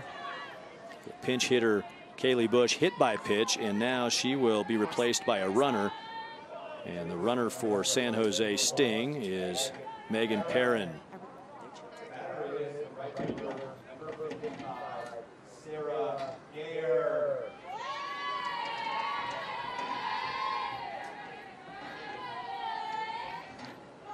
Well, these leadoff hitters are really just getting in there and standing their ground against Simonek, who is coming with that inside pitch. That first pitch to Bush rode in really tight. Second one even tighter, didn't budge. Got that leadoff runner on via the hit by pitch again. So the traffic there again was Kaylee Bush batting for Julia Lucas. Kaylee Bush, a 2018 high school grad, about to start her sophomore year of high school. She got things going. That foul ball, Amanda, you could have had that. You lean out the window. Here's a look at that inside leg contact. No attempt to get out of the way. And, you know, if you're a hitter and you need base runners for your team, your job is to get on base any way that you can. And it wasn't a changeup or an off-speed pitch, so it wasn't an absolute intentional hit by pitch, but no attempt to get out of the way. And now a ball shot through the right side. Good swing by Sarah Gare. She's got a clean slate today. A walk followed by this single, and again 2 on to start the top of the 5th for the Sting. Well, Sting has definitely been getting it done at the plate the last couple of innings, and that swing just straight squaring up on a pitch, not even a follow through on that swing, just barreled a ball. Sarah Gare safely on at first with the single. She pushes the pinch runner Megan Perrin down to second base. Perrin out there. They had 3 on, bases loaded, nobody out, last inning, and got nothing, San Jose Sting. But this is now in a matter of 7 batters to come to the plate. 5 of them have reached. Breaking things up offensively after struggling through the first 3 innings of action. Now heavy on base frequency. Can they get somebody across the plate? Still a 0 on the board. Ball chopped to third. No chance to retreat. Good play. Nicely done on defense for Exclusive Gold.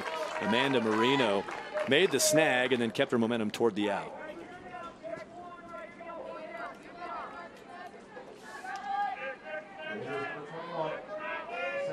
Kiala Brown hit that ground ball. Kiala is out 5-3. Does move the runners along. And now Sarah Wolf. That's what you call a productive out, pulling the third baseman away from third, not allowing for that force out. Ball just bounced foul.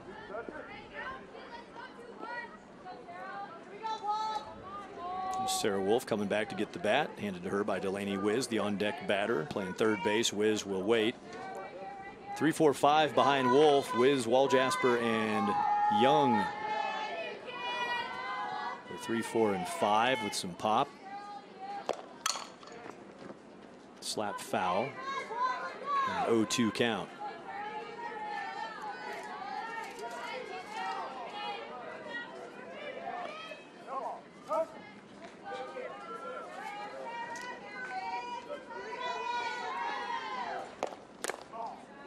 Lets that one ride out for a 1-2 count. Wolfie, the nickname for Sarah Wolf, the left-handed batter. Huge Mike Trout fan.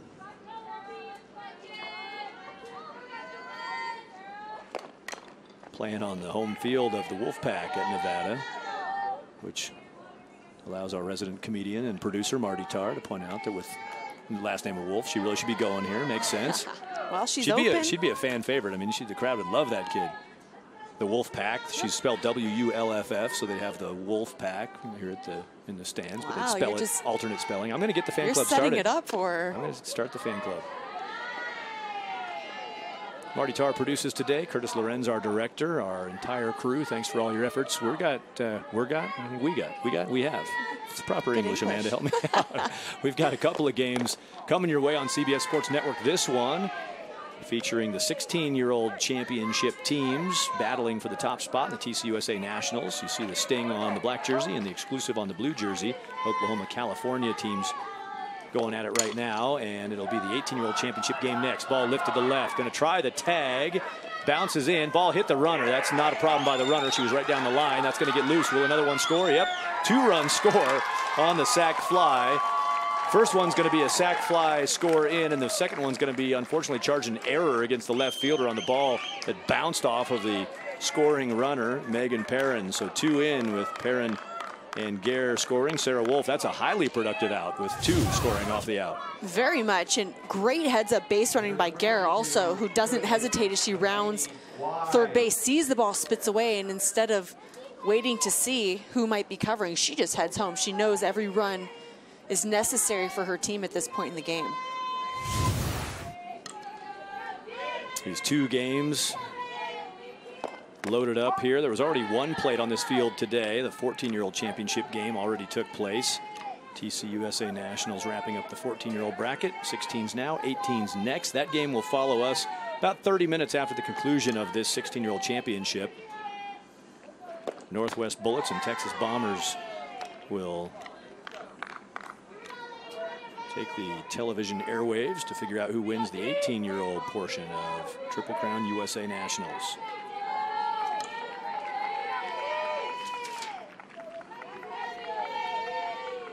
Two outs after the fly ball to left field, but 2 in. Perrin, the pinch runner, scored. Sarah Gare scored, as Amanda pointed out, taking the opportunistic moment to get around third, scored from second base on that fly ball to left field. Ball didn't get that far away, but that angle of throw is tough. The catcher retrieving it has to turn around, find the aim spot, the tag down, all that going on, and Gare had a full head of steam. She brings home the second run for her team. They were held off the board until this 5th inning. Nice backhanded play, fired across. Well, there's your star of the game at this point, without question. Ariel James, couple of hits, 3 RBI, and this backhanded defensive play to shut down the 5th inning. Couple of runs for the Sting. No more after defense from James.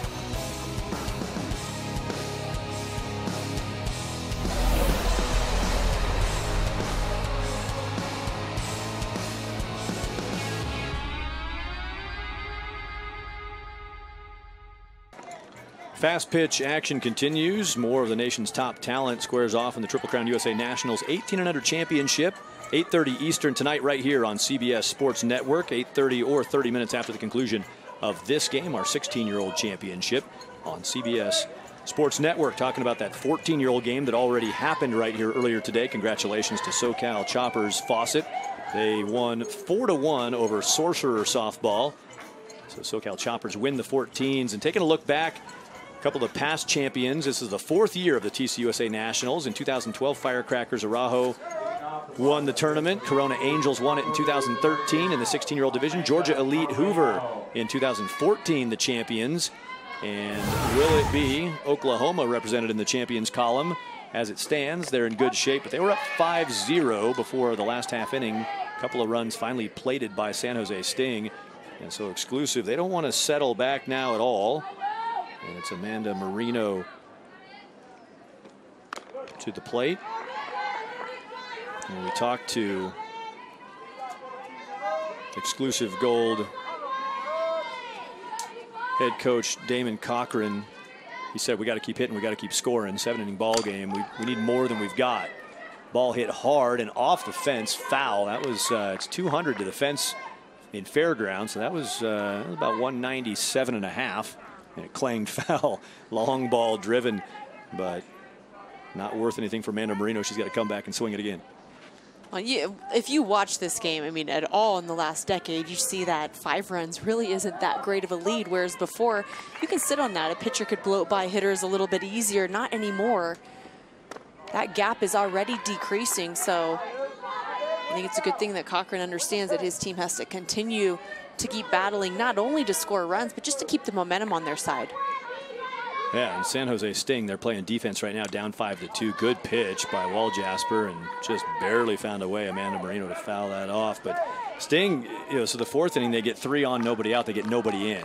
5th inning, they get a couple in on clean sack fly, and then a sort of a bonus play. But the Sting breaking through now. The 4th inning, 5th inning, they are showing that the offense is going to potentially freight train down the stretch of this game. This ball will get through the gap.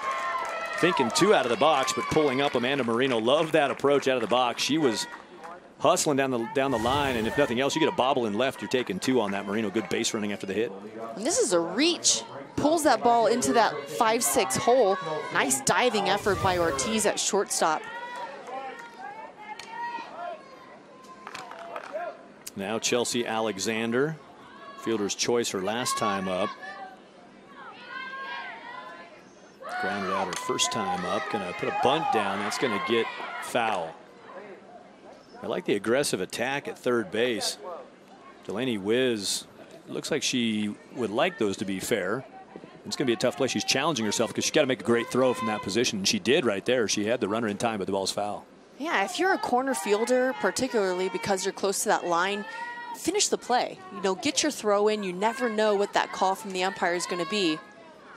And I like the aggression. I like not waiting to see what that ball's going to do, just getting it up, knowing you want to get that out.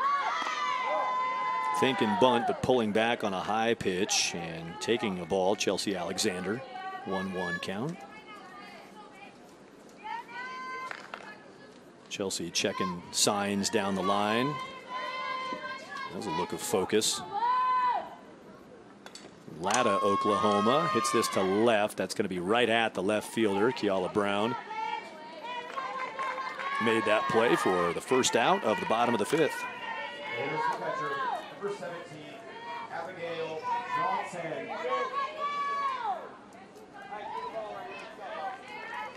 Base runner there is Amanda Marino. Yelling some support, clapping a little support down to Abby Johnson from Midwest City, Oklahoma. Getting ready for her senior year of high school. She's not getting ready yet. She's thinking it's still summer. I'm not getting ready. Don't Give me some them. time. They need a little bit of time. Abby Johnson took a strike down around the knees. She's got an 0-1 count.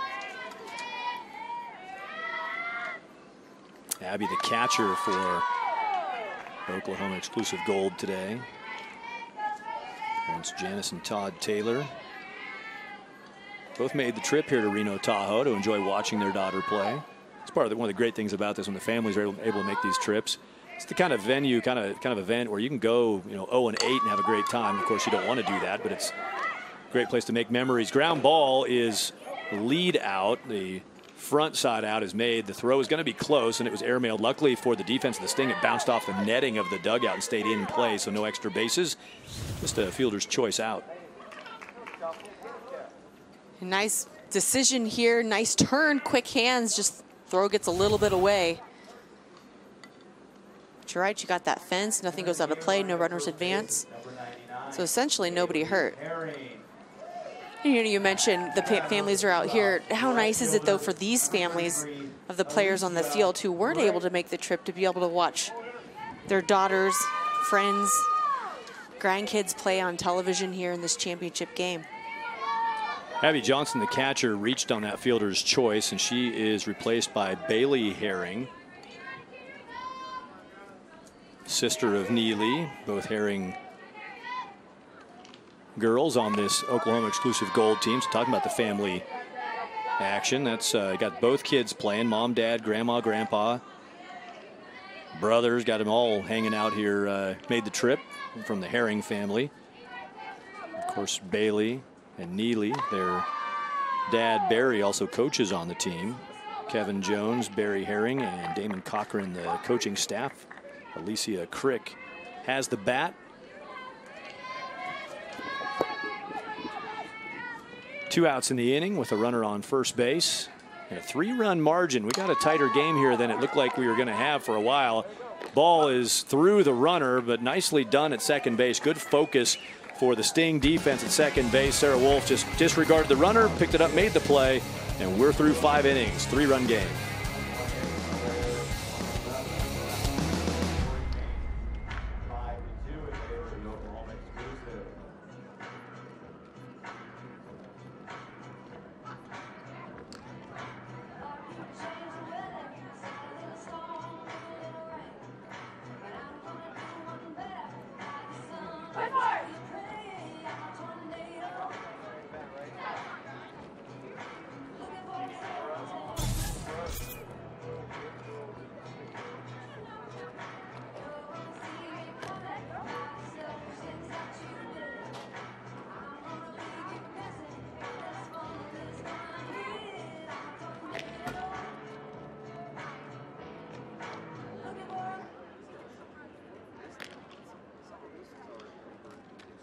For the 6th inning, leading 5-2, San Jose Sting starting to break through offensively.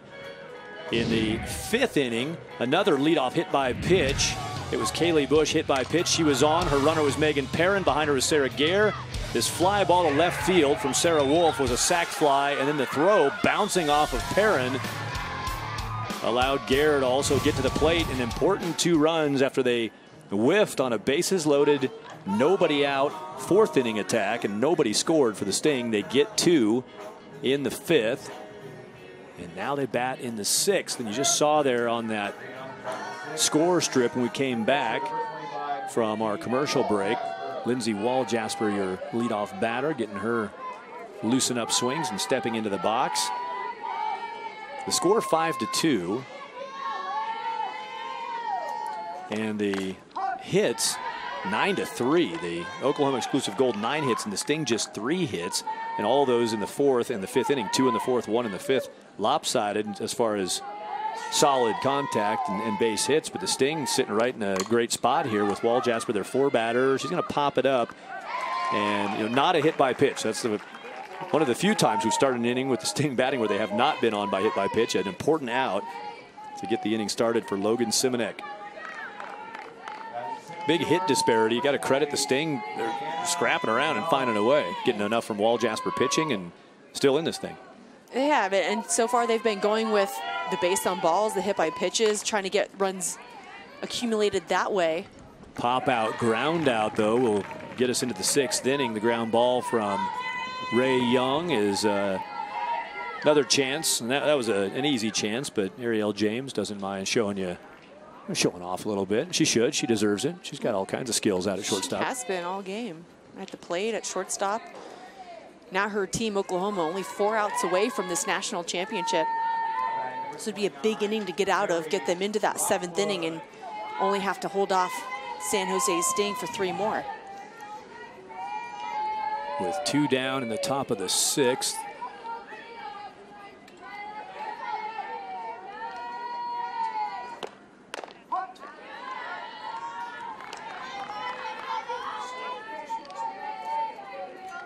Mary Rockwood is taking this pinch hit opportunity. Jordan Maddox, the scheduled batter, yields, and Mary Rockwood, who ran earlier in the game as a courtesy runner for the pitcher Walljasper, now batting, is Mary Rockwood.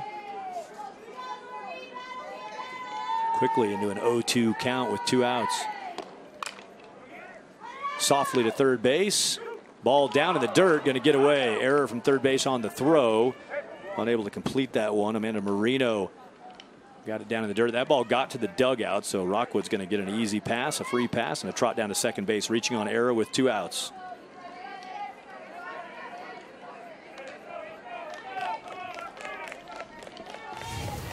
The defense was making their way into the dugout because this just looked like a routine out. Marino throws the ball in the dirt, not able to keep it in front of her. Neely Herring, that ball trickles into the dugout. That thing had some sink on it. I don't know if she got a funky grip on that, if Marino did, but she's got a good arm. She's played some good defense in this game. That ball just died on her, just dove to the dirt. So, going to have to play some defense again. 5-2 the score. Sting would love to tack one on here. 7-inning game. Got 2 outs in the top of the 6th. That pitch gets the zone. Strike 1 to Rebecca Ortiz, the shortstop. Yeah, check that now. Ortiz, she'll yield to Megan Perrin. Checking Megan Perrin as a pinch hitter here in the 6th inning. Perrin squibs that foul right side.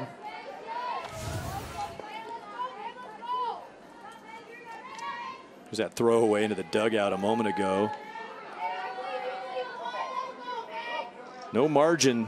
You know you can't be giving things away, and that's exactly why the reaction to Damon Cochran looked like that. But he gets an answer from his pitcher, who's had answers all day long. Logan Simonet gets the strikeout, and that error does not come back to haunt Exclusive Gold. They keep the +3 on the scoreboard. They'll hit and then have a chance to close out this championship.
Bottom of the 6th inning, Exclusive Gold feeling good, getting ready to bat in the bottom of 6, and then 3 outs on defense would earn them this Triple Crown USA 1600 National Championship.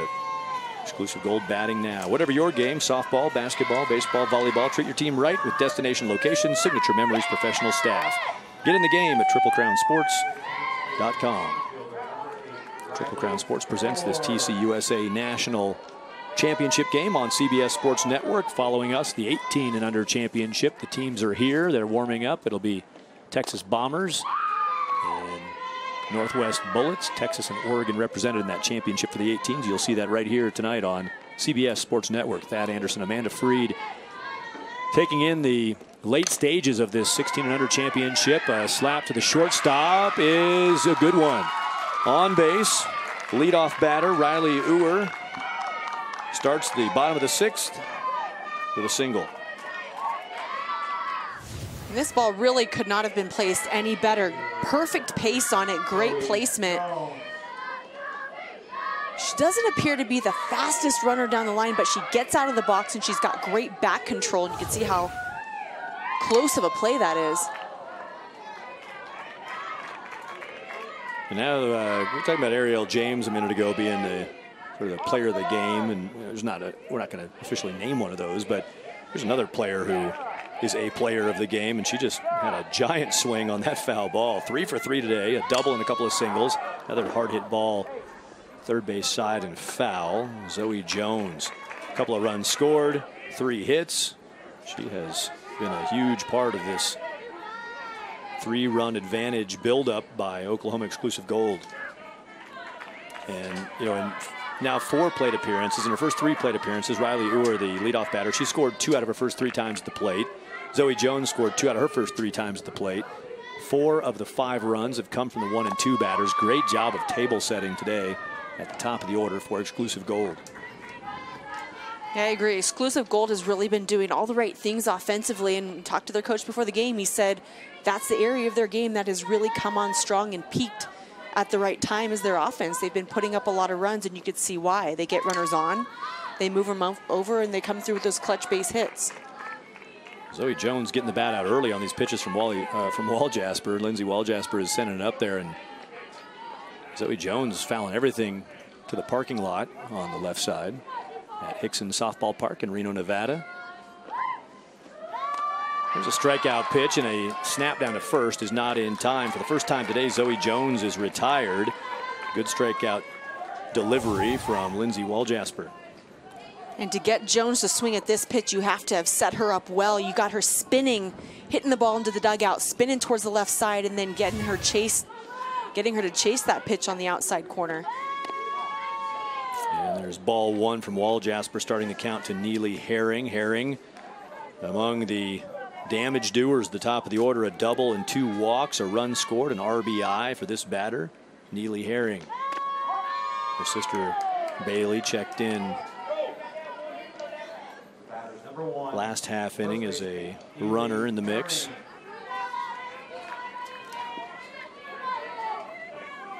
One pitch.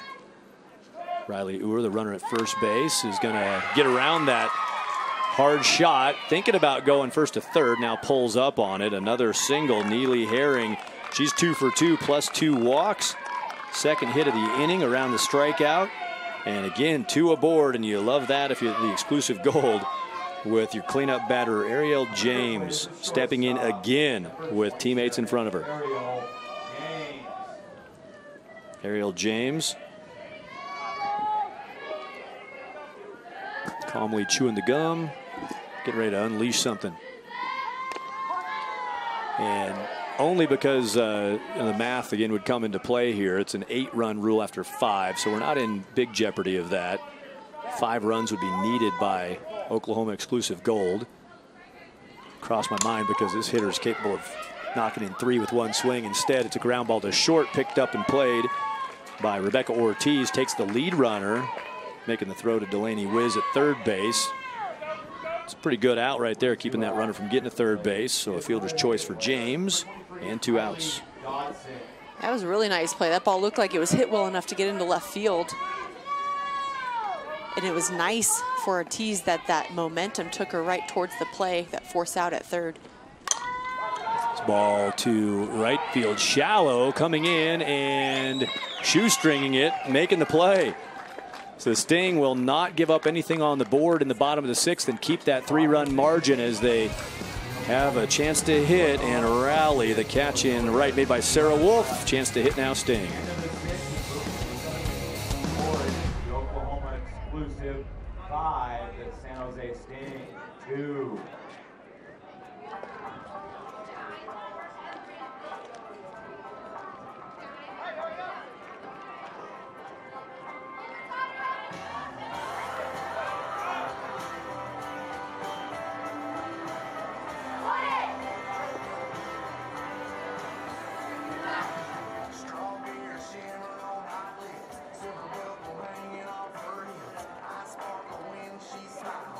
Shine on the radio.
2 more hits for Oklahoma exclusive gold in the bottom of the 6th. They have 11 hits in the game now and lead 5-2 on top of San Jose Sting. And that pitcher, Logan Simonek, she's going to go for complete game. 2 runs allowed and just 3 hits.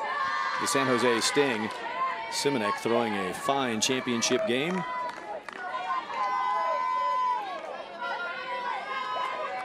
Batter Kaylee Bush. She was hit by pitch her previous at-bat on a pinch hitting appearance, and she's 2 for 2 on hit by pitch. Kaylee Bush again hit by pitch. Leadoff runner aboard. They need 3 to tie it in the top of the 7th. The San Jose Sting, they'll take them any way they can get them. Well, maybe that's the strategy for keeping Bush in there. She's good at crowding the plate and just taking those pitches inside, which is where Simonek has been putting a lot of them. But another opportunity here for Sting in their last chance here in the 7th inning. They've got 3 outs remaining. That is the 4th hit by pitch of the game for the pitcher Logan Simonek. 2 of those to Kaylee Bush in just 2 plate appearances. Kaylee Bush once in the 5th inning, leading that off, and she ended up scoring. Megan Perrin ran for her that time. Now Perrin checked in as a hitter last inning, so Perrin can't run again. It's going to be Bush out there running. This ball popped foul out of play. Fan made the catch. Crowd always likes to make themselves feel better about, we could all do that. It's a unity thing. It's a group thing. If we catch one, we all win. And the fan catches a foul ball. It's not an out. Wouldn't that be fun if your fan caught the ball, then it counts for your team. Interactive fan experience. Make it a real group effort. Sarah Gare batting in the last spot in the order. It's the 9th spot in the 9-batter order. This one, she's going to bounce it in front of the diving try by Zoe Jones at the sliding try, and the ball gets down. That's going to be a base hit. Tough play sliding forward. Sarah Gare is 2 for 2 plus a walk. She's been on every time, and that allows the tying run to come to the plate. Well, and this is a tough ball to read because you can sit back and wait for it to bounce, but that might not give you enough time to make a play. So instead, Zoe Jones opts to go and attack it. Nearly gets it in her glove, almost traps it, and if she had, she might have had a play still, but the ball just trickles away. Yeah, of course, the runner at first base is waiting because you can't go. You don't know if it's going to be caught or not. So you're going to have the lead runner if you can find a way to corral it. But we talked earlier about spin, and that ball had a lot of spin. If you let that hit the ground, you have no idea where that thing could play to next. Very good point. You're right. Pretty good attack from second base by Zoe Jones. That ball just flared to the right spot by Sarah Gare. She's on at first. Kaylee Bush is on at second. Now Bush is over to third base. They're loaded with nobody out, down by 3, and not done yet in the top of the 7th.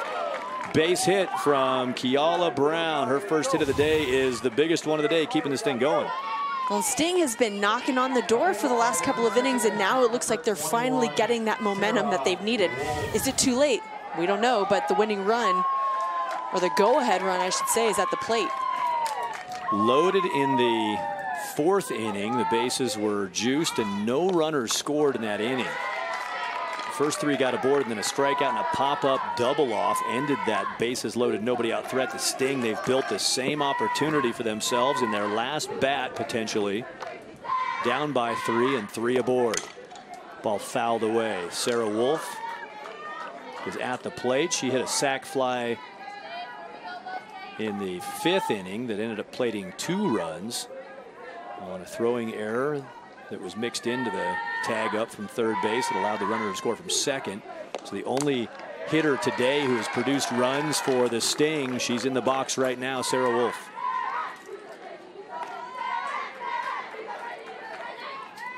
Oklahoma exclusive gold. Trying to clinch this championship. Off-speed strike, 49 miles per hour. 2-2 count. Enthusiasm and excitement and emotion from the fans obviously picking up in the 7th inning of a tight contest. That ball sails in, and that's an instinctive reaction to save your gourd, get the head out of the way, but probably on second thought, oh, I should have worn that off the helmet. Yeah, I don't think anybody really likes to stand in and get hit, especially when that ball's coming at your face, so I don't blame her. Full count pitch. Ball is drifted to center, fairly deep, running back, making the catch. Runner will tag from third and score. There's one of the 3 they needed. Big out for Exclusive Gold. 1 run in, the tag up and score by Kaylee Bush. 5-3 the score. Gare stays at second. Brown stays at first. Second sack fly of the game for Wolf and her second RBI. Number 32, Delaney Wise.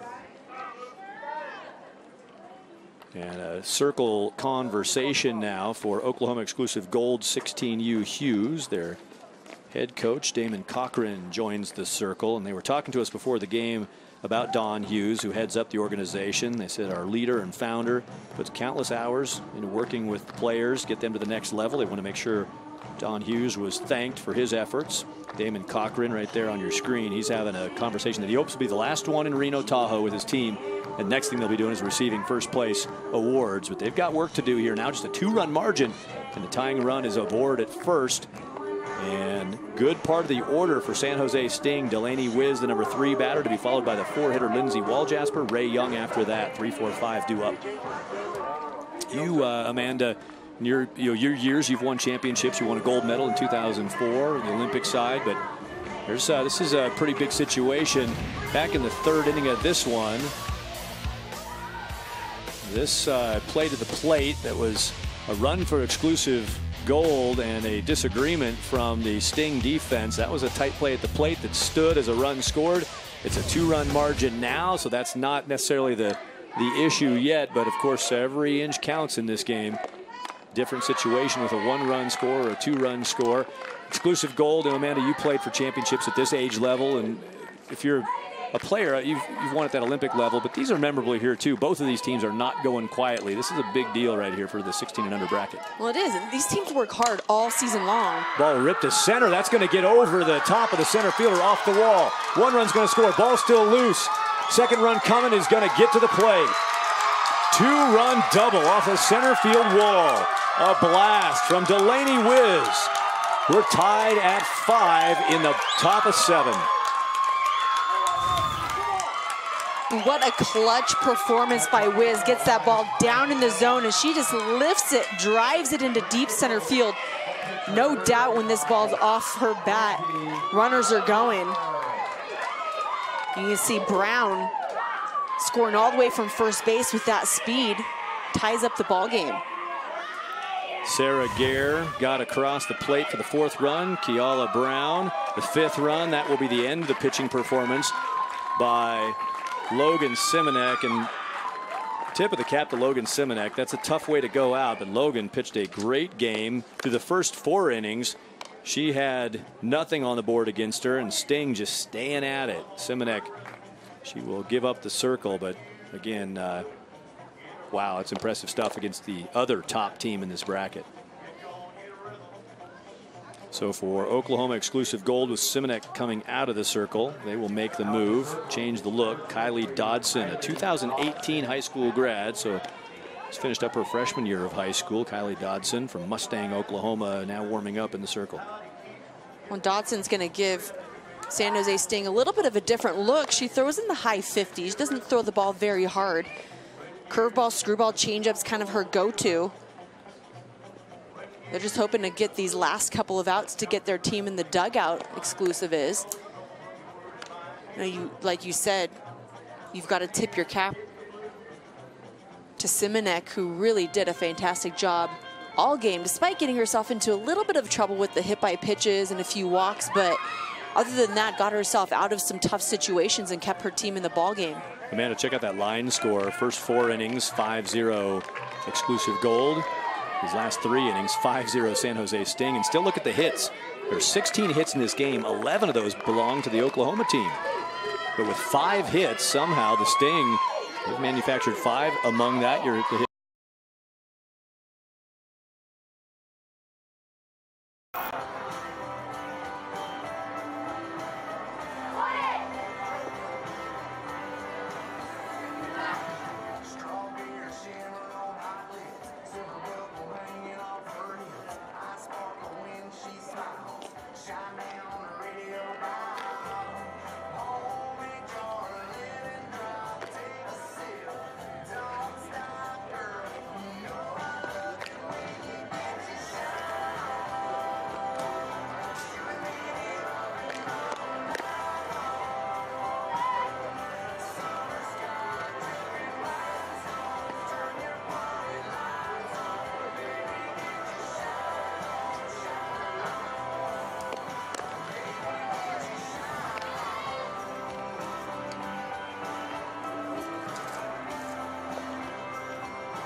2 more hits for Oklahoma exclusive gold in the bottom of the 6th. They have 11 hits in the game now and lead 5-2 on top of San Jose Sting. And that pitcher, Logan Simonek, she's going to go for complete game. 2 runs allowed and just 3 hits.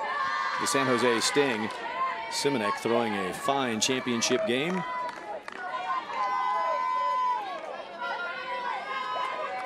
Batter Kaylee Bush.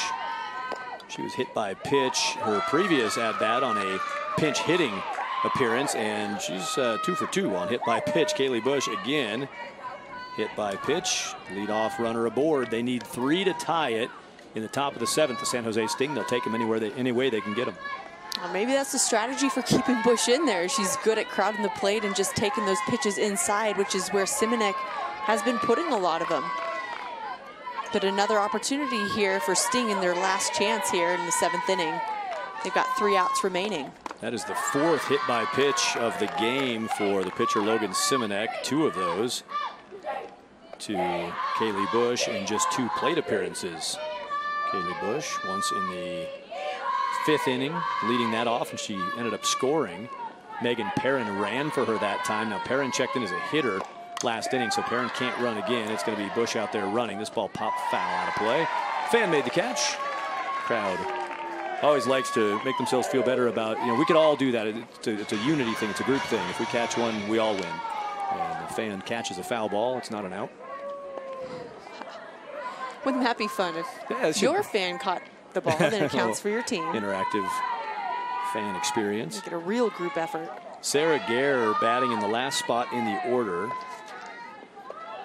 It's the 9th spot in the 9-batter order. This one, she's going to bounce it in front of the diving try by Zoe Jones at the sliding try, and the ball gets down. That's going to be a base hit. Tough play sliding forward. Sarah Gare is 2 for 2 plus a walk. She's been on every time, and that allows the tying run to come to the plate. Well, and this is a tough ball to read because you can sit back and wait for it to bounce, but that might not give you enough time to make a play. So instead, Zoe Jones opts to go and attack it. Nearly gets it in her glove, almost traps it, and if she had, she might have had a play still, but the ball just trickles away. Yeah, of course, the runner at first base is waiting because you can't go. You don't know if it's going to be caught or not. So you're going to have the lead runner if you can find a way to corral it. But we talked earlier about spin, and that ball had a lot of spin. If you let that hit the ground, you have no idea where that thing could play to next. Very good point. You're right. Pretty good attack from second base by Zoe Jones. That ball just flared to the right spot by Sarah Gare. She's on at first. Kaylee Bush is on at second. Now Bush is over to third base. They're loaded with nobody out, down by 3, and not done yet in the top of the 7th. Base hit from Kiala Brown. Her first hit of the day is the biggest one of the day, keeping this thing going. Well, Sting has been knocking on the door for the last couple of innings, and now it looks like they're finally getting that momentum that they've needed. Is it too late? We don't know, but the winning run, or the go-ahead run, I should say, is at the plate. Loaded in the 4th inning. The bases were juiced, and no runners scored in that inning. First 3 got aboard, and then a strikeout and a pop-up double-off ended that bases loaded, nobody out threat. The Sting, they've built the same opportunity for themselves in their last bat, potentially. Down by 3 and 3 aboard. Ball fouled away. Sarah Wolf is at the plate. She hit a sac fly in the 5th inning that ended up plating 2 runs on a throwing error that was mixed into the tag up from third base. It allowed the runner to score from second. So the only hitter today who has produced runs for the Sting, she's in the box right now, Sarah Wolf.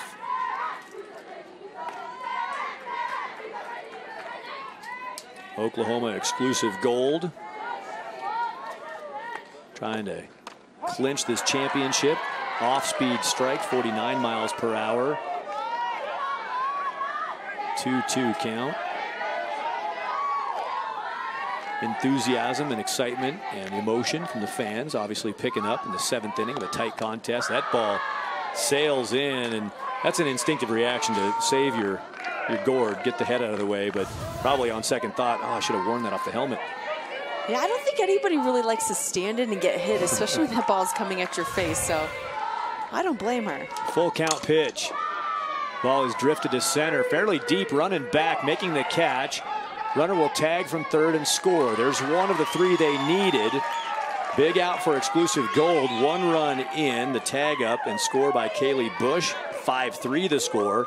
Gare stays at second. Brown stays at first. Second sack fly of the game for Wolf and her second RBI. Number 32, Delaney Wise.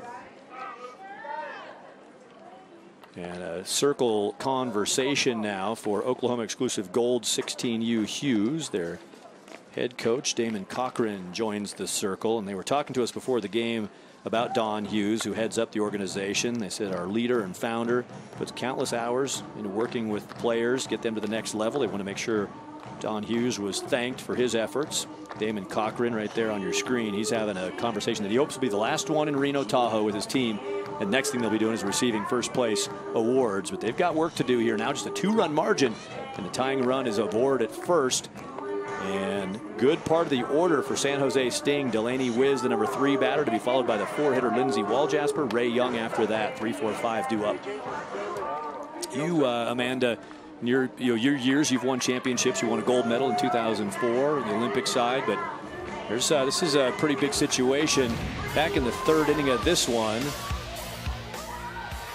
this play to the plate that was a run for exclusive gold and a disagreement from the Sting defense. That was a tight play at the plate that stood as a run scored. It's a 2-run margin now, so that's not necessarily the issue yet. But of course, every inch counts in this game. Different situation with a 1-run score or a 2-run score. Exclusive gold. And Amanda, you played for championships at this age level, and if you're a player, you've won at that Olympic level, but these are memorable here too. Both of these teams are not going quietly. This is a big deal right here for the 16 and under bracket. Well, it is. These teams work hard all season long. Ball ripped to center. That's going to get over the top of the center fielder off the wall. 1 run's going to score. Ball still loose. 2nd run coming is going to get to the plate. 2-run double off the center field wall. A blast from Delaney Wiz. We're tied at 5 in the top of 7.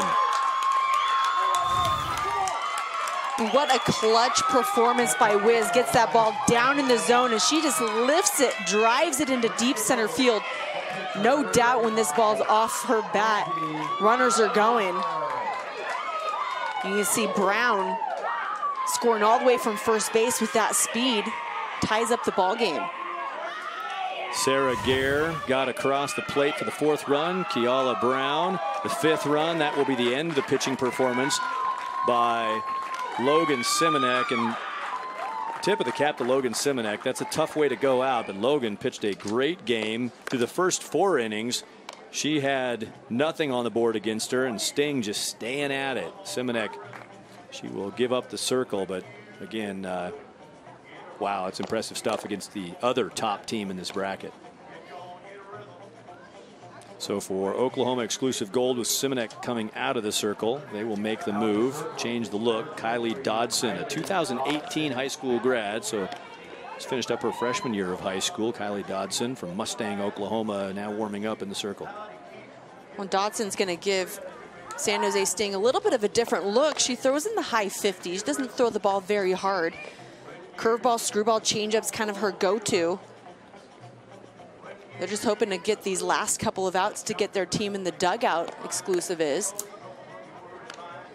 Like you said, you've got to tip your cap to Simonek, who really did a fantastic job all game, despite getting herself into a little bit of trouble with the hit by pitches and a few walks. But other than that, got herself out of some tough situations and kept her team in the ball game. Amanda, check out that line score. First 4 innings, 5-0 exclusive gold. His last 3 innings, 5-0 San Jose Sting. And still look at the hits. There are 16 hits in this game. 11 of those belong to the Oklahoma team. But with 5 hits, somehow the Sting have manufactured 5. Among that, the hit by pitch reference you made, 4 of those in the game. There's a string pull on the first pitch. Welcome. Not sure what to do with you now after you see that on pitch number 1. As a hitter, you're like, really? I just timed all your fast pitches on your warm-ups, and then you come and start me off with a changeup. 2 in a row.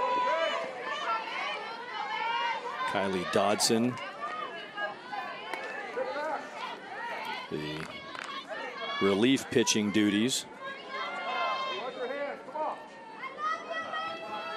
Still behind the plate, Abby Johnson catching Dodson.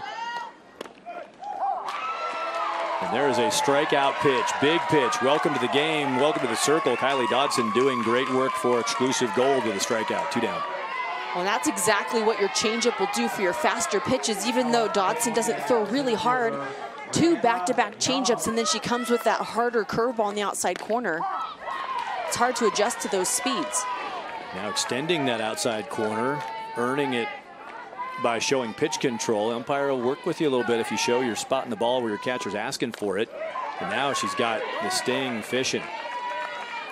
Well, if you're Sting, even though it's early, you haven't seen her very much. Dodson, you have to make a decision when you get into the box. Am I going to swing at that changeup, wait for it to come, or am I going to lay off of it? And there's a strikeout pitch. Kylie Dodson, it's about as good as it gets in relief. Strikeout of the number 4 batter, the number 5 batter. Lindsey Waljasper struck out. Ray Young strikes out, leaving a go-ahead run stranded at second base. We're tied. Big inning for the Sting. Can they hold Exclusive Gold bottom of 7?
Top of the 7th inning, the payoff inning for San Jose Sting. Making things work to get some runners aboard, slapping the ball through some holes. And the Sting finding 3 runs in the top of the 7th on a big swing. The 2nd and 3rd run of the inning came on that. Rocket shot from Delaney Wiz. Sarah Gare came across, Kiala Brown came across. The scoreboard went to 5-5 on the 2 RBI double from Delaney Wiz. And then strikeout in relief, Kylie Dodson. That was a huge hold by Dodson, or a bailout by Dodson with a go-ahead run at second base. Talk about your sudden change. If Wiz would end up scoring, it goes from a 5-2 lead in the 7th to down 6-5. Different type of pressure on this offensive approach. Now Exclusive Gold, all they got to do, and it's all is an overstatement, it's easily said, but Amanda Marino can get on board and then they can go to work. They just need to carve out 1 run to win this championship. Win that 6, 7, 8 spot in the order. Marino bats number 6. Chelsea Alexander stands on deck, the left-handed batter. Abby Johnson scheduled to bat 3rd in this inning. There's a jam job, and nicely played. Sting get an important first out. The double 2 RBI hitter Delaney Wiz plays 3rd base and plays out number 1.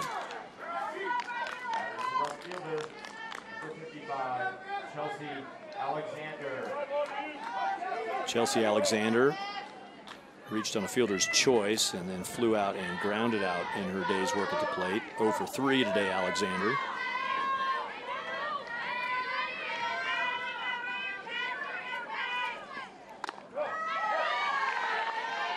When Alexander on her bio sheet mentioned she loves the fact that she could use softball as a tool that she can utilize to raise awareness for people with disabilities. I wanted to mention it's something very near and dear to my heart. I love the Special Olympics. I'm very much involved.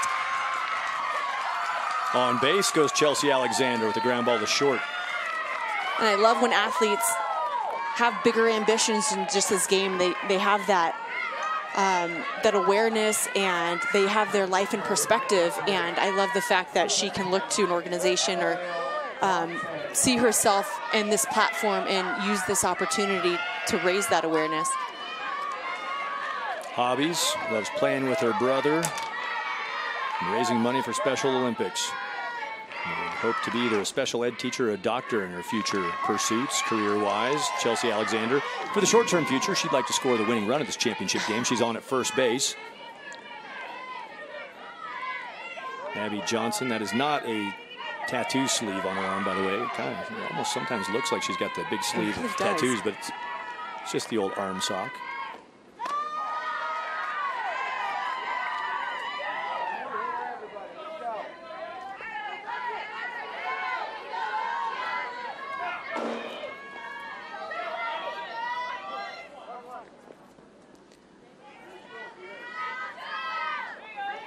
One and one count, one out.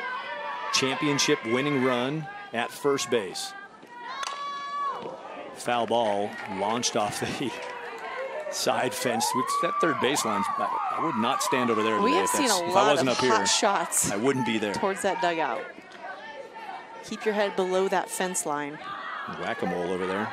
Stick it up above the fence or you'll get it doinked. 5-5 score, bottom of 7. Last regulation inning being played right now. Can Oklahoma exclusive gold seal it, clinch it, celebrate it in this at-bat? They led in this game 5-0. They're now tied 5-5. San Jose Sting with the momentum. If they get out of this bottom of the 7th, if you're playing the mental part of this game, you'd think Sting would have the momentum, even though they're the visiting team. Extra innings always such an advantage for the home team to have that last chance to do it, but Sting really put together a great 5th, 6th, and 7th, and had a great 4th inning started. They're probably kicking themselves a little bit about that bases loaded, nobody out, no runs scored still, but it's in the past now, and they've done a good job of making this a battle to the finish.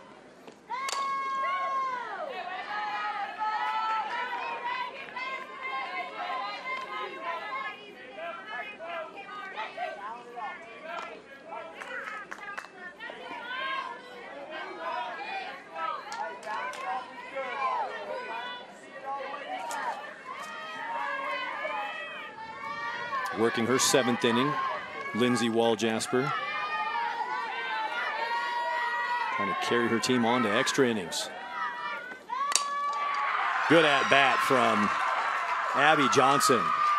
Another great plate appearance. We've seen a lot of players show great technique, great savvy at the plate. That's a big hit. Great savvy in these big situations. Johnson with the full count. Again, not a full swing, but just knowing she just needs to square up on that ball, hit something hard on the ground, and finds the hole into left field. Runner coming on again. The base hit from Abby Johnson, her first of the day. Keeping this inning going and getting that winning run down to second base. Chelsea Alexander will be at second. Runner who will come on again. We saw her earlier. We'll see her again. It's Bailey Herring who will run at first base. And now, you know, every running spot is so important because if you can beat a force play in the middle of the diamond and not allow an out there to keep one out on the board, still a sac fly try. I mean, there's so many little chess pieces here. Bailey Herring has an important job, even though her run right now is, you would say, meaningless, because if the run scores in front of her, it's over. But she's got to find a way to keep the inning alive out on the bags if that ball gets played in her path somewhere. So she's got a job to do. Chelsea Alexander hoping to get from second to home. One out. Alicia Crick gets it down. Throw was wide. Nice play. Good attack again by third base defense of Delaney Wiz. Both third base defenders really today have been awesomely aggressive, and a nice play over at first base by the snag to keep that ball in the infield and keep the out. Well, she keeps herself going towards first base, waiting for Wolf to get to first base, and then also trying to get a good grip on that ball. That's Sarah Gare playing second base, who moved over and handled a hot throw across. Now with 2 outs and the winning run at third base. Strike called. Didn't like it that much, did Riley Uhr, but just gonna have to shake that off and dig back in. This is the part of the order that has been just a juggernaut, just damaging for the Sting defensively. Uhr at the top of the order. Just one hit, but she's been a problem on the bases all day.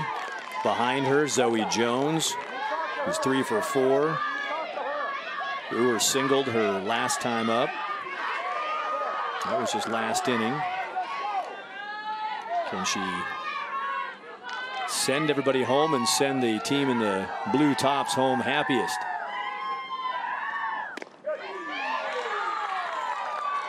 Didn't get that outer edge pitch. Coach Cochran, he'd like to be done right now. He doesn't have to think about extra innings. He's got the championship run 60 feet away. That's Chelsea Alexander. Riley Uhr pops it, middle infield. Waljasper has it. Extras. San Jose Sting digs out of a hole. They were down 5-0. They battle back in the 5th, the 6th, the 7th. 10 runs on the board, split evenly between the two teams. 8th inning next.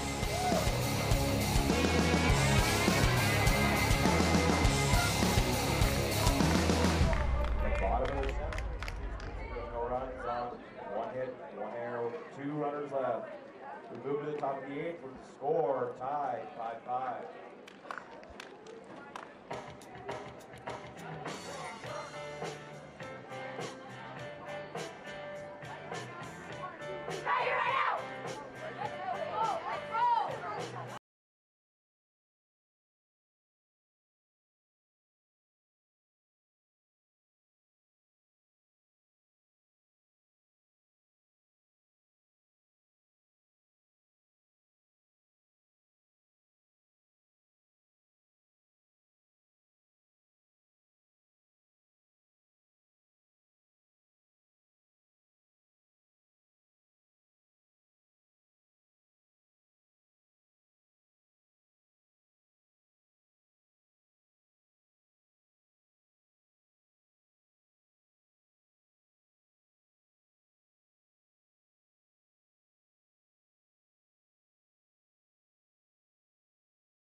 Finale in the Triple Crown USA Nationals, and there is a runner on base. Last scheduled batter with an accelerated tiebreaker being used in the tournament.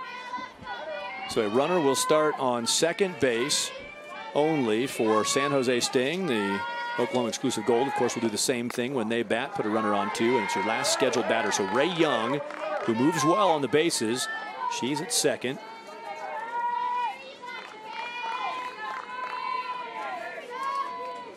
Showing bunt, bunting bunt. Mary Rockwood got it down and got her over. Good job by Rockwood, who subbed in as a hitter a couple innings ago. She's called on to sack bunt, does so successfully.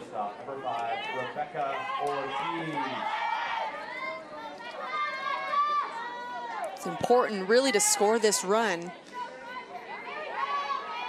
especially because you have that runner on second base already. Got to get this one across. If you can get two, that's a bonus. Then you just have to hold your opponent to the one. Rebecca Ortiz bats. They'll find a way to push that runner home. Ray Young down at third base. Extra innings. It's always nice when you come up to lead off an inning and there's already a runner on second base, somebody in scoring position. Changes your confidence, your mentality. Defense has a little pressure on them. What do you think of these accelerated extra inning tiebreakers? You know, tournaments use them all over the place. Of course, very conventional to do this. And you as a this ball hit to the right side. Young waited, now comes to the plate, and she is out. The hesitation cost her. That's an immediate break on a right side ground ball. Instead, it's a great throw from second base. Zoe Jones cuts down the bonus runner on a fielder's choice. Well, and this is a huge out. This is the perfect placement in a ball right here, but you're right, the hesitation by Ray Young at third base allows Jones the time to get that runner out, and that's a play that as soon as you see that ball on the ground, you take off from third base. You're an important run. Now the confidence, the momentum to exclusive gold. They lost it in the last few innings with the Sting rallying to tie them up to go to extras. That's a huge cut down at home plate. Ball hit to the middle. That's from Kaylee Bush's bat, and Kaylee will be thrown out by the shortstop, Ariel James. They erase the free runner at second. So flip it over, and now it's exclusive gold with their chance in extras to close it out.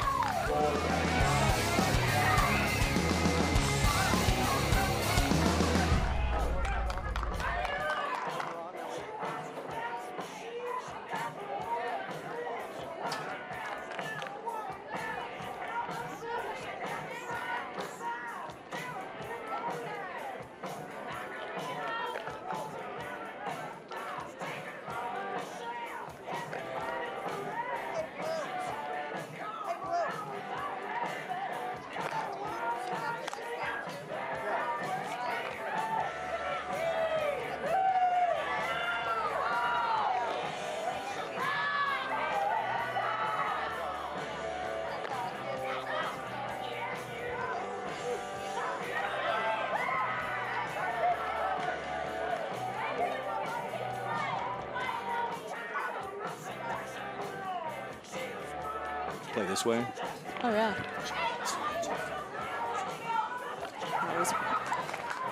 To the bottom of the 8th inning, Oklahoma exclusive gold 5-5 tie. They can win it right here. They will put their runner on second base, and it should be Riley Uhr, the leadoff batter in their order. Significant speed for Uhr. She is the #1 batter in the order. She's heading to second base now. And the hot bat is Zoe Jones. Zoe single, double, and single in her first 3 at-bats in this game. Struck out her last time up, so that's the positive note for the Sting defense and pitching. Wall Jasper will pitch the 8th. So Wall Jasper's going the distance here. Lindsay stays in the circle, and Zoe Jones, who made the play at second base in that cut-down throw to deny a run for San Jose Sting in the top half of this extra inning. The way the tiebreaker in the extra inning rules go here in this game is 8th inning, runner on second. 9th inning, runners on second and third.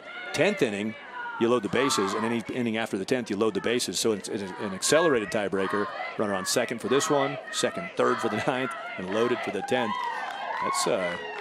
That's putting some pressure. That's like raising the on blinds in defense. poker. We're doubling the blinds in poker every 4 seconds on that. That's right. They're putting these players in some high-stress situations. They want to see really who can get through it and who can come out on top. Got a bunt, and Zoe Jones fouls it back. It's the right play. But if I'm Zoe Jones, and remember, remind me to call her this fall when the trees drop their leaves, because that kid can rake. I think she's got a swing right here, but bunt's the right call. I was thinking the same thing. What do you do in this situation? She's obviously got a stick. She hits a ball in a gap. That's your run scored. But do you play it safe and give yourself 2 opportunities by moving her over? Pushes the bunt back out toward the middle. Played defensively by Wiz. Runner moves up to third. So just like San Jose Sting, bunt is executed. Now, can the exclusive do what the Sting didn't do, and that's score that runner? Big kudos and congratulations and appreciation to Zoe Jones by her teammates. That's knowing the game. One of the biggest plays of the game was that sack bunt. Now trying to get Uhr home and walk off, bunt off, whatever it takes. However you can get off this diamond in the bottom of the 8th with a championship. #3 batter, Neely Herring. And they're looking to put her on.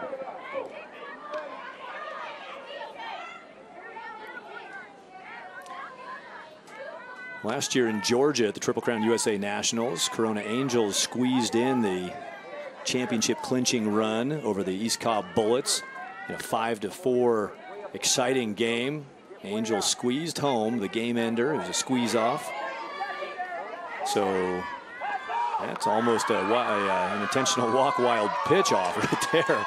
But good job of staying intense and focused. Kaylee Bush doing the catching for the San Jose Sting. Digs an intentional walk pitch and leaves the runner down at third. So Uhr is there, and Neely Herring takes the intentional pass. Now, if you're going to do that, when you see the 4-batter Ariel James, you're pretty much obligated to walk her as well, load him up.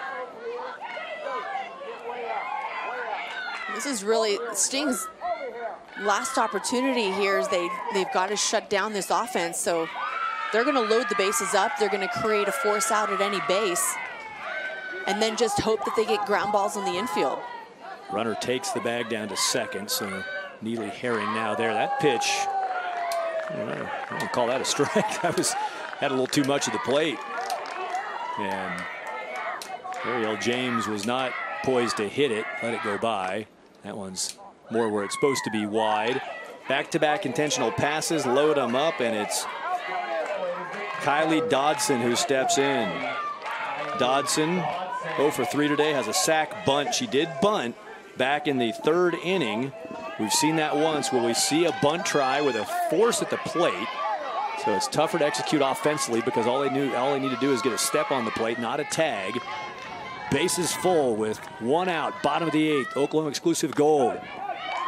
Double intentional walk. One thing I struggle with walking players is now you have no margin, hit by pitch or a walk here, and that ends it too. And you've just thrown 8 consecutive balls on purpose, and now you've got to zero back in and find that strike zone. This ball popped up. It's going to stay inside the fence. Great running play. The catcher, Kaylee Bush, crashes into the netting, holds on to it. The ball popped a little bit out of the leather, but it looked like she kept the bare hand on it. Didn't make contact with the netting from what we could see. Look at how quickly she pops out of her squat, runs over to find the fence. Remember, she's going all ball, all out.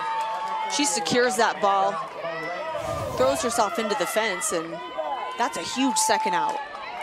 Kept the glove between the ball and the netting, so no contact of ball to net means out. Great play from behind the plate by Kaylee Bush, a huge out, and strike 1 pitched by Lindsey Walljasper. 2 down. Amanda Marino, chance to end it. Sting hoping to force a 9th inning. That narrowly missed getting a piece of the batter, Amanda Marino, and she stood in, tried to take it, just missed her for a walk-off hit by pitch.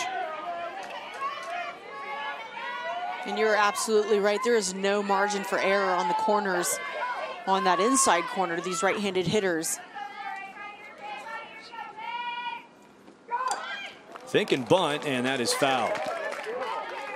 1-2, interesting. Bases loaded and 2 outs. Surprise attack by Amanda Marino. She fouled off the bunt. Trying to catch the corners off guard. It's really all you could be doing in that situation with 2 outs. Wheel yourself down to first base.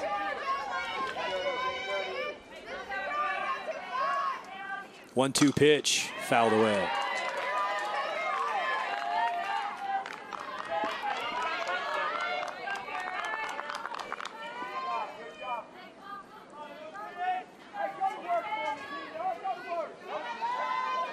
One ball, 2 strikes.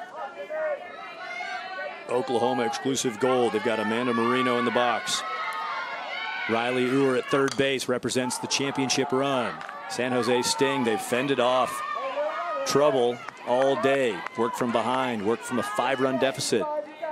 If we go to the 9th inning, remember runners will be put at second and third bases with nobody out, raising the stakes. Sting unable to cash in their free runner in this 8th inning in the accelerated tiebreaker. Oklahoma exclusive, we don't know yet. Here's the 1-2 with 2 outs. Liner caught at third base. Delaney Wiz, who had a 2-run double in the 7th to tie the game, just kept it tied with great glove work in the 5-6 hole. Reaching grab, well hit by Amanda Marino. Not enough to end it.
Now we'll play a 9th inning. It's a 7-inning regulation game, but that was not enough to figure out the top team at the 16 and under TCUSA Nationals. Oh, here we go with inning number 9. San Jose Sting will have 2 runners on to start this inning. Second and third, their positions. And it's going to get trafficy out here, so we'll keep you updated on what we're seeing on the diamond. Mary Rockwood is at third base. That's who took the third base spot. Mary Rockwood is there.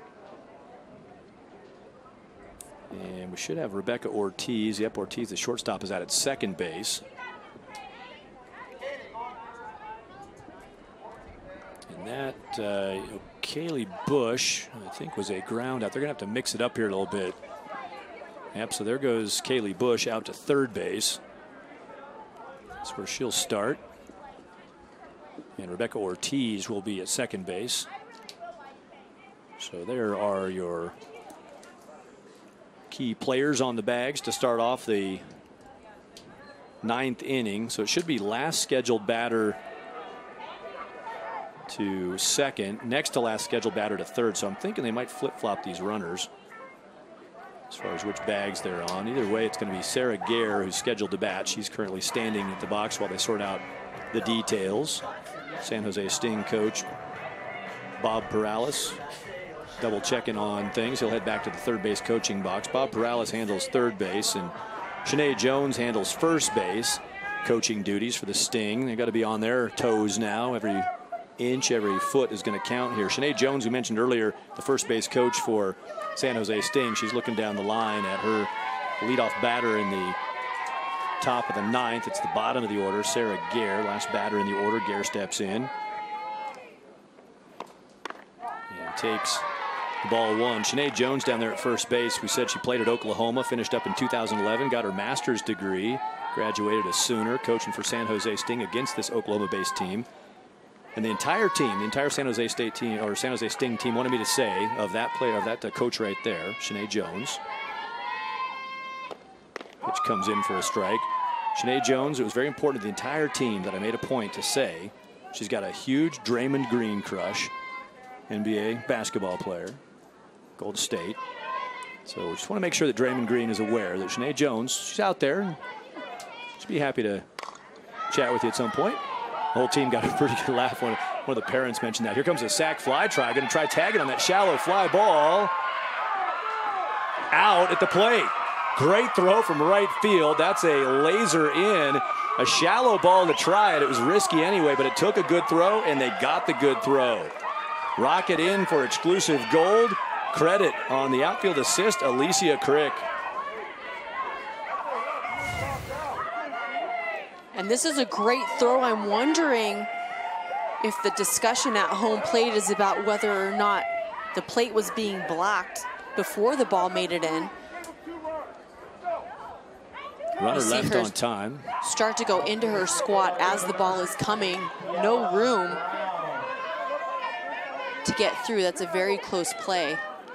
Yeah, and that is not a bad call by any means. Depending which team you're rooting for, you see that one way or the other, but that ball got there right with the runner. That's a bang-bang play, and a great hang-on behind the plate. Absolutely.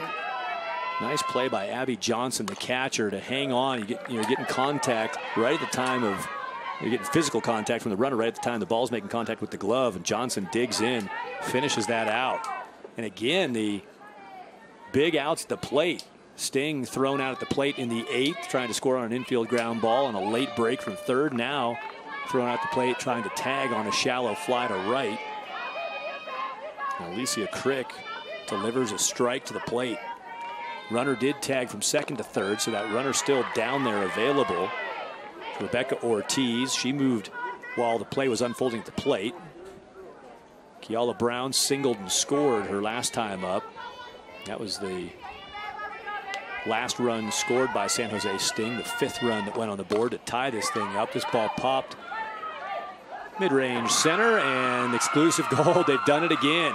They got out of the runner on second extra inning with nobody out. Now they get out of the runner on second and third extra inning without allowing. Can they clinch it in the bottom of 9?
Bottom of the 9th inning, 5-5 score. Oklahoma exclusive gold.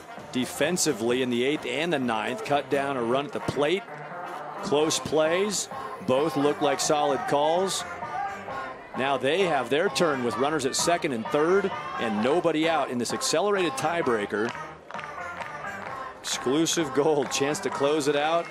Playing 2 extra innings. For the Oklahoma exclusive, the left fielder, number 55. Chelsea Alexander, the leadoff batter of this bottom of the 9th.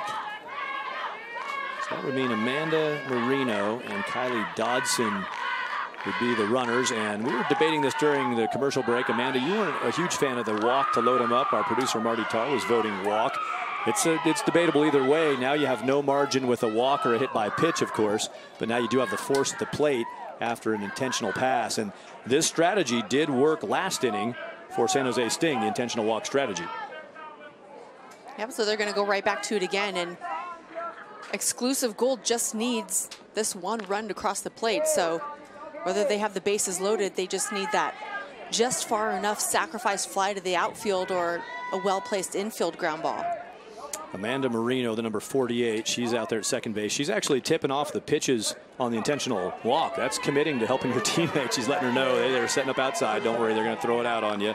So it's Marino out there at 2nd who was relaying the look of the pitch location. Kylie Dodson is on 3rd base. Coming up 30 minutes after the conclusion of this game, Northwest Bullets, you see them right there. They'll play the Texas Bombers in the championship of the 18-year-old bracket, TCUSA Nationals, right here on CBS Sports Network, 30 minutes after we conclude this one.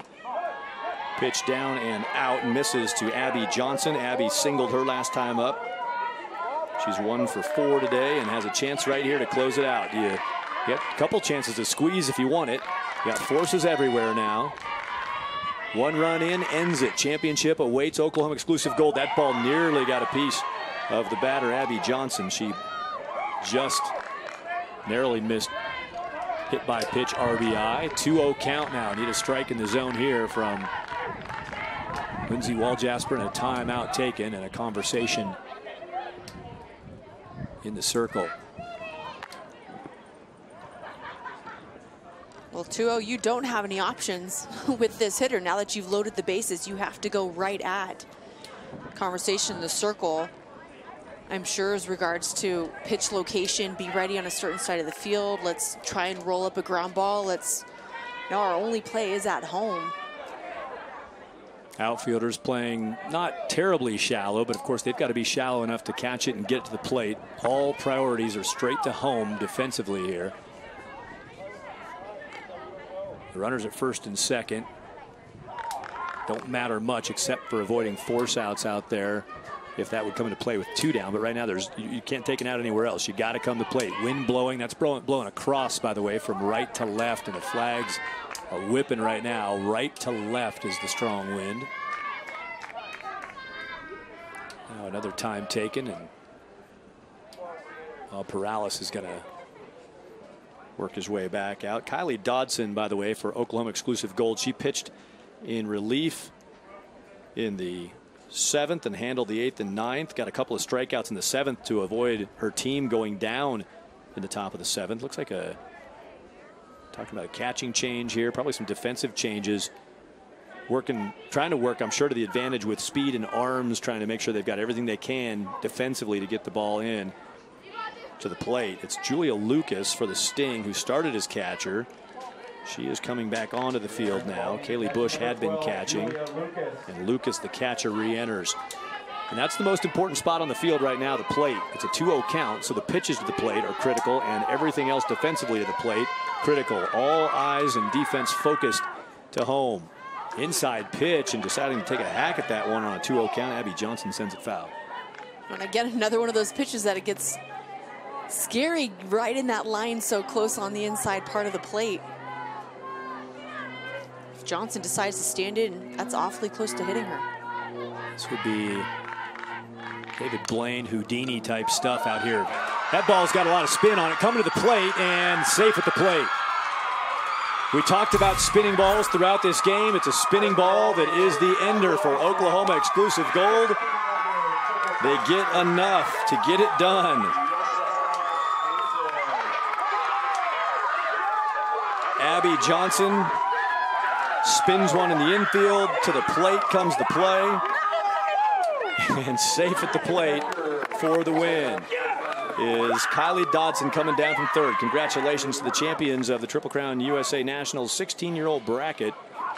It's Oklahoma exclusive gold. San Jose Sting, a fantastic showing in Reno, Tahoe. They end up in second place.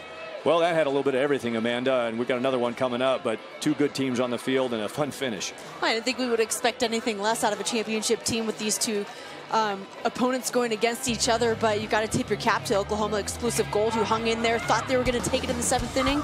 Didn't happen. They hung through a couple more and got it done.